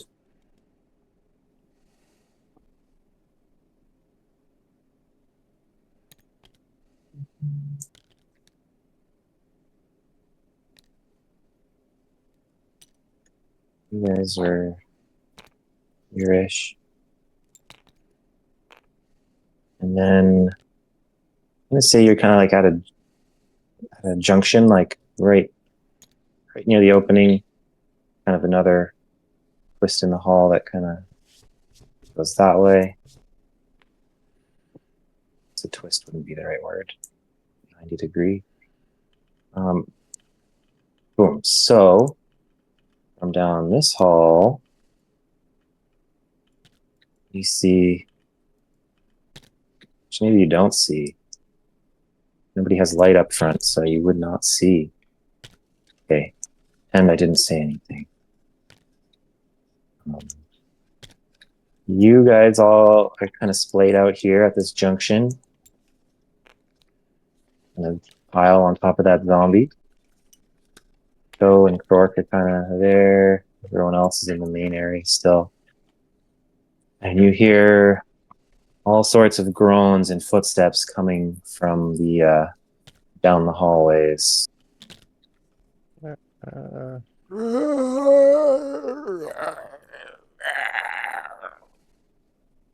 That was perfect. At this point, we've been going for almost 4 hours. So, like I'm having a lot of fun still, but I know that people have real lives, unlike me. So, how are we feeling? Should we stop? I think it's a good stopping off point, at least for me and my schedule today. Same here. Yeah, whatever you guys want to do. I mean, this is a cliffhanger. I think it's a good The best cliffhanger. Yeah. ones. The best ones. I'm reeling in my head as fast as possible as I hear these grunts. Ah.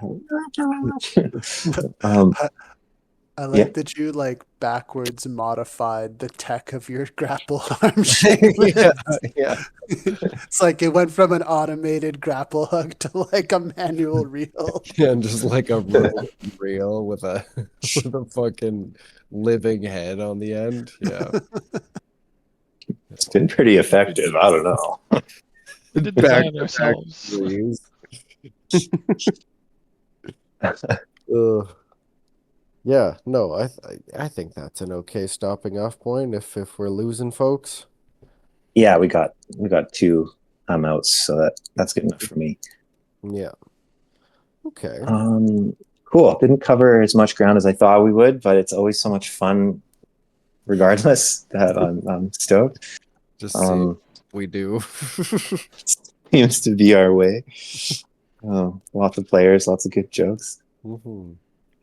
I definitely really enjoyed the whole ship scenes and like the one Deco called like Hillbilly Manfred like at 3 in the morning to like tell him we were the best crew. That like had me going pretty good. That was funny. Just calling to check in. Honestly, I was gonna make them more friendly towards you guys, but then after that scene, I was like, all right, they hate you now. Fair enough. They're convinced you're idiots and fucking yeah.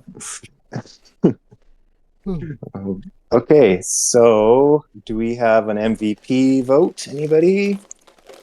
I know where I'm leaning. Yo's radiance blessed us all today. Yeah, I love Dylan's interpretation and like of Peach Fuzz. That was hilarious. Oh yeah, that was really good. My vote is for Leonard. Just in the hijinks and the wildness and like the lippiness back and forth with some of the adversaries. I thought that was a lot of fun. Just like the goofiness too with like morphing into the axe. That's true. I, like, Yeah, that was creative. Look down the stairs, go back to like talk to him again. Gets booted again. That's funny. Yeah, I'd probably. Man, it's a tough one today. Lots I'm of Yeah, good it is a going tough about country. one. Leonard as well, I- actually. My Yeah, vote's both for Dylan Leonard and too. Leonard. I don't know. Yeah, just felt like I was laughing at everything today from Leonard, so that's my vote too. I like that. Yeah. But Dylan, you did so good. You did like 3 characters today. You did Peach Fuzz and your Blinko and Croak. True. But Spend true. Yeah. Yeah, your voice Yeah, acting's very immersive and hilarious. Thanks, boys. Same with Leonard. Very creative. Tough. It's honestly pretty tough. I'd vote, yeah. Like I liked Leo's fight scene. It felt pretty epic. It felt like an end boss scene there. But yeah, Dylan and Chris also had me going. Chris, I liked how you like actually tried to diagnose the ship or like do something valuable for the squad. Well, then we all proceeded to ignore his email. Yeah. Someone's task oriented at least. Yeah, I don't know. What did we end up on there? Feels like we're all over. Or at All least over. between 4 of them. Maybe they Yeah, it's should a do a dice roll. off. Yeah. A roll off. Okay, a roll off between Leonard, Dylan, and Coleman for the huge kill. Yeah. I already exited out, so my bad. I also put Who's in? Chris there too, but I got a 1. I got 4. 1 and 4. Chris, you want to get in on the roll off? This Yeah, won't be I hard to got beat. 14. I don't know. I don't know Should, who. Seamus, you roll for Coleman. I want to see if your bad luck transfers over. Here, his dice here though, and use his dice. Yeah, this is a test of where the luck comes from. No, use his dice. Oh, okay. Where? Let's see if the luck is your hand or your dice. Three.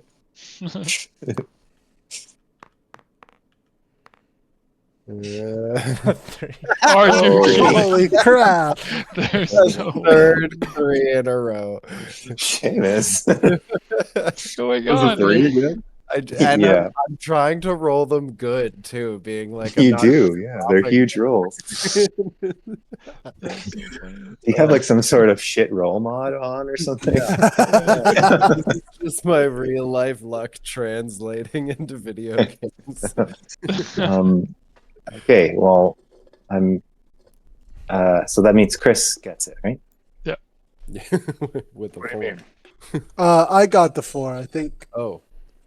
No, Chris rolled 14. Yeah, Chris got Oh, 14. Oh yeah. Oh, yeah. okay. Well, I was rolling for Dylan or Leonard.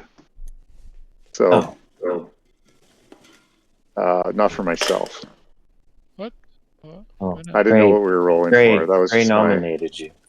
Yeah. Okay. So you can have a free item from this grab bag. Okay. What is it? An Omni Bionic. Hey, nice. That's Well, How sweet. does a bionic work if he's a robot? He's a real Or heart. mechanical. Well, it's a bionic, so it means bio or technic.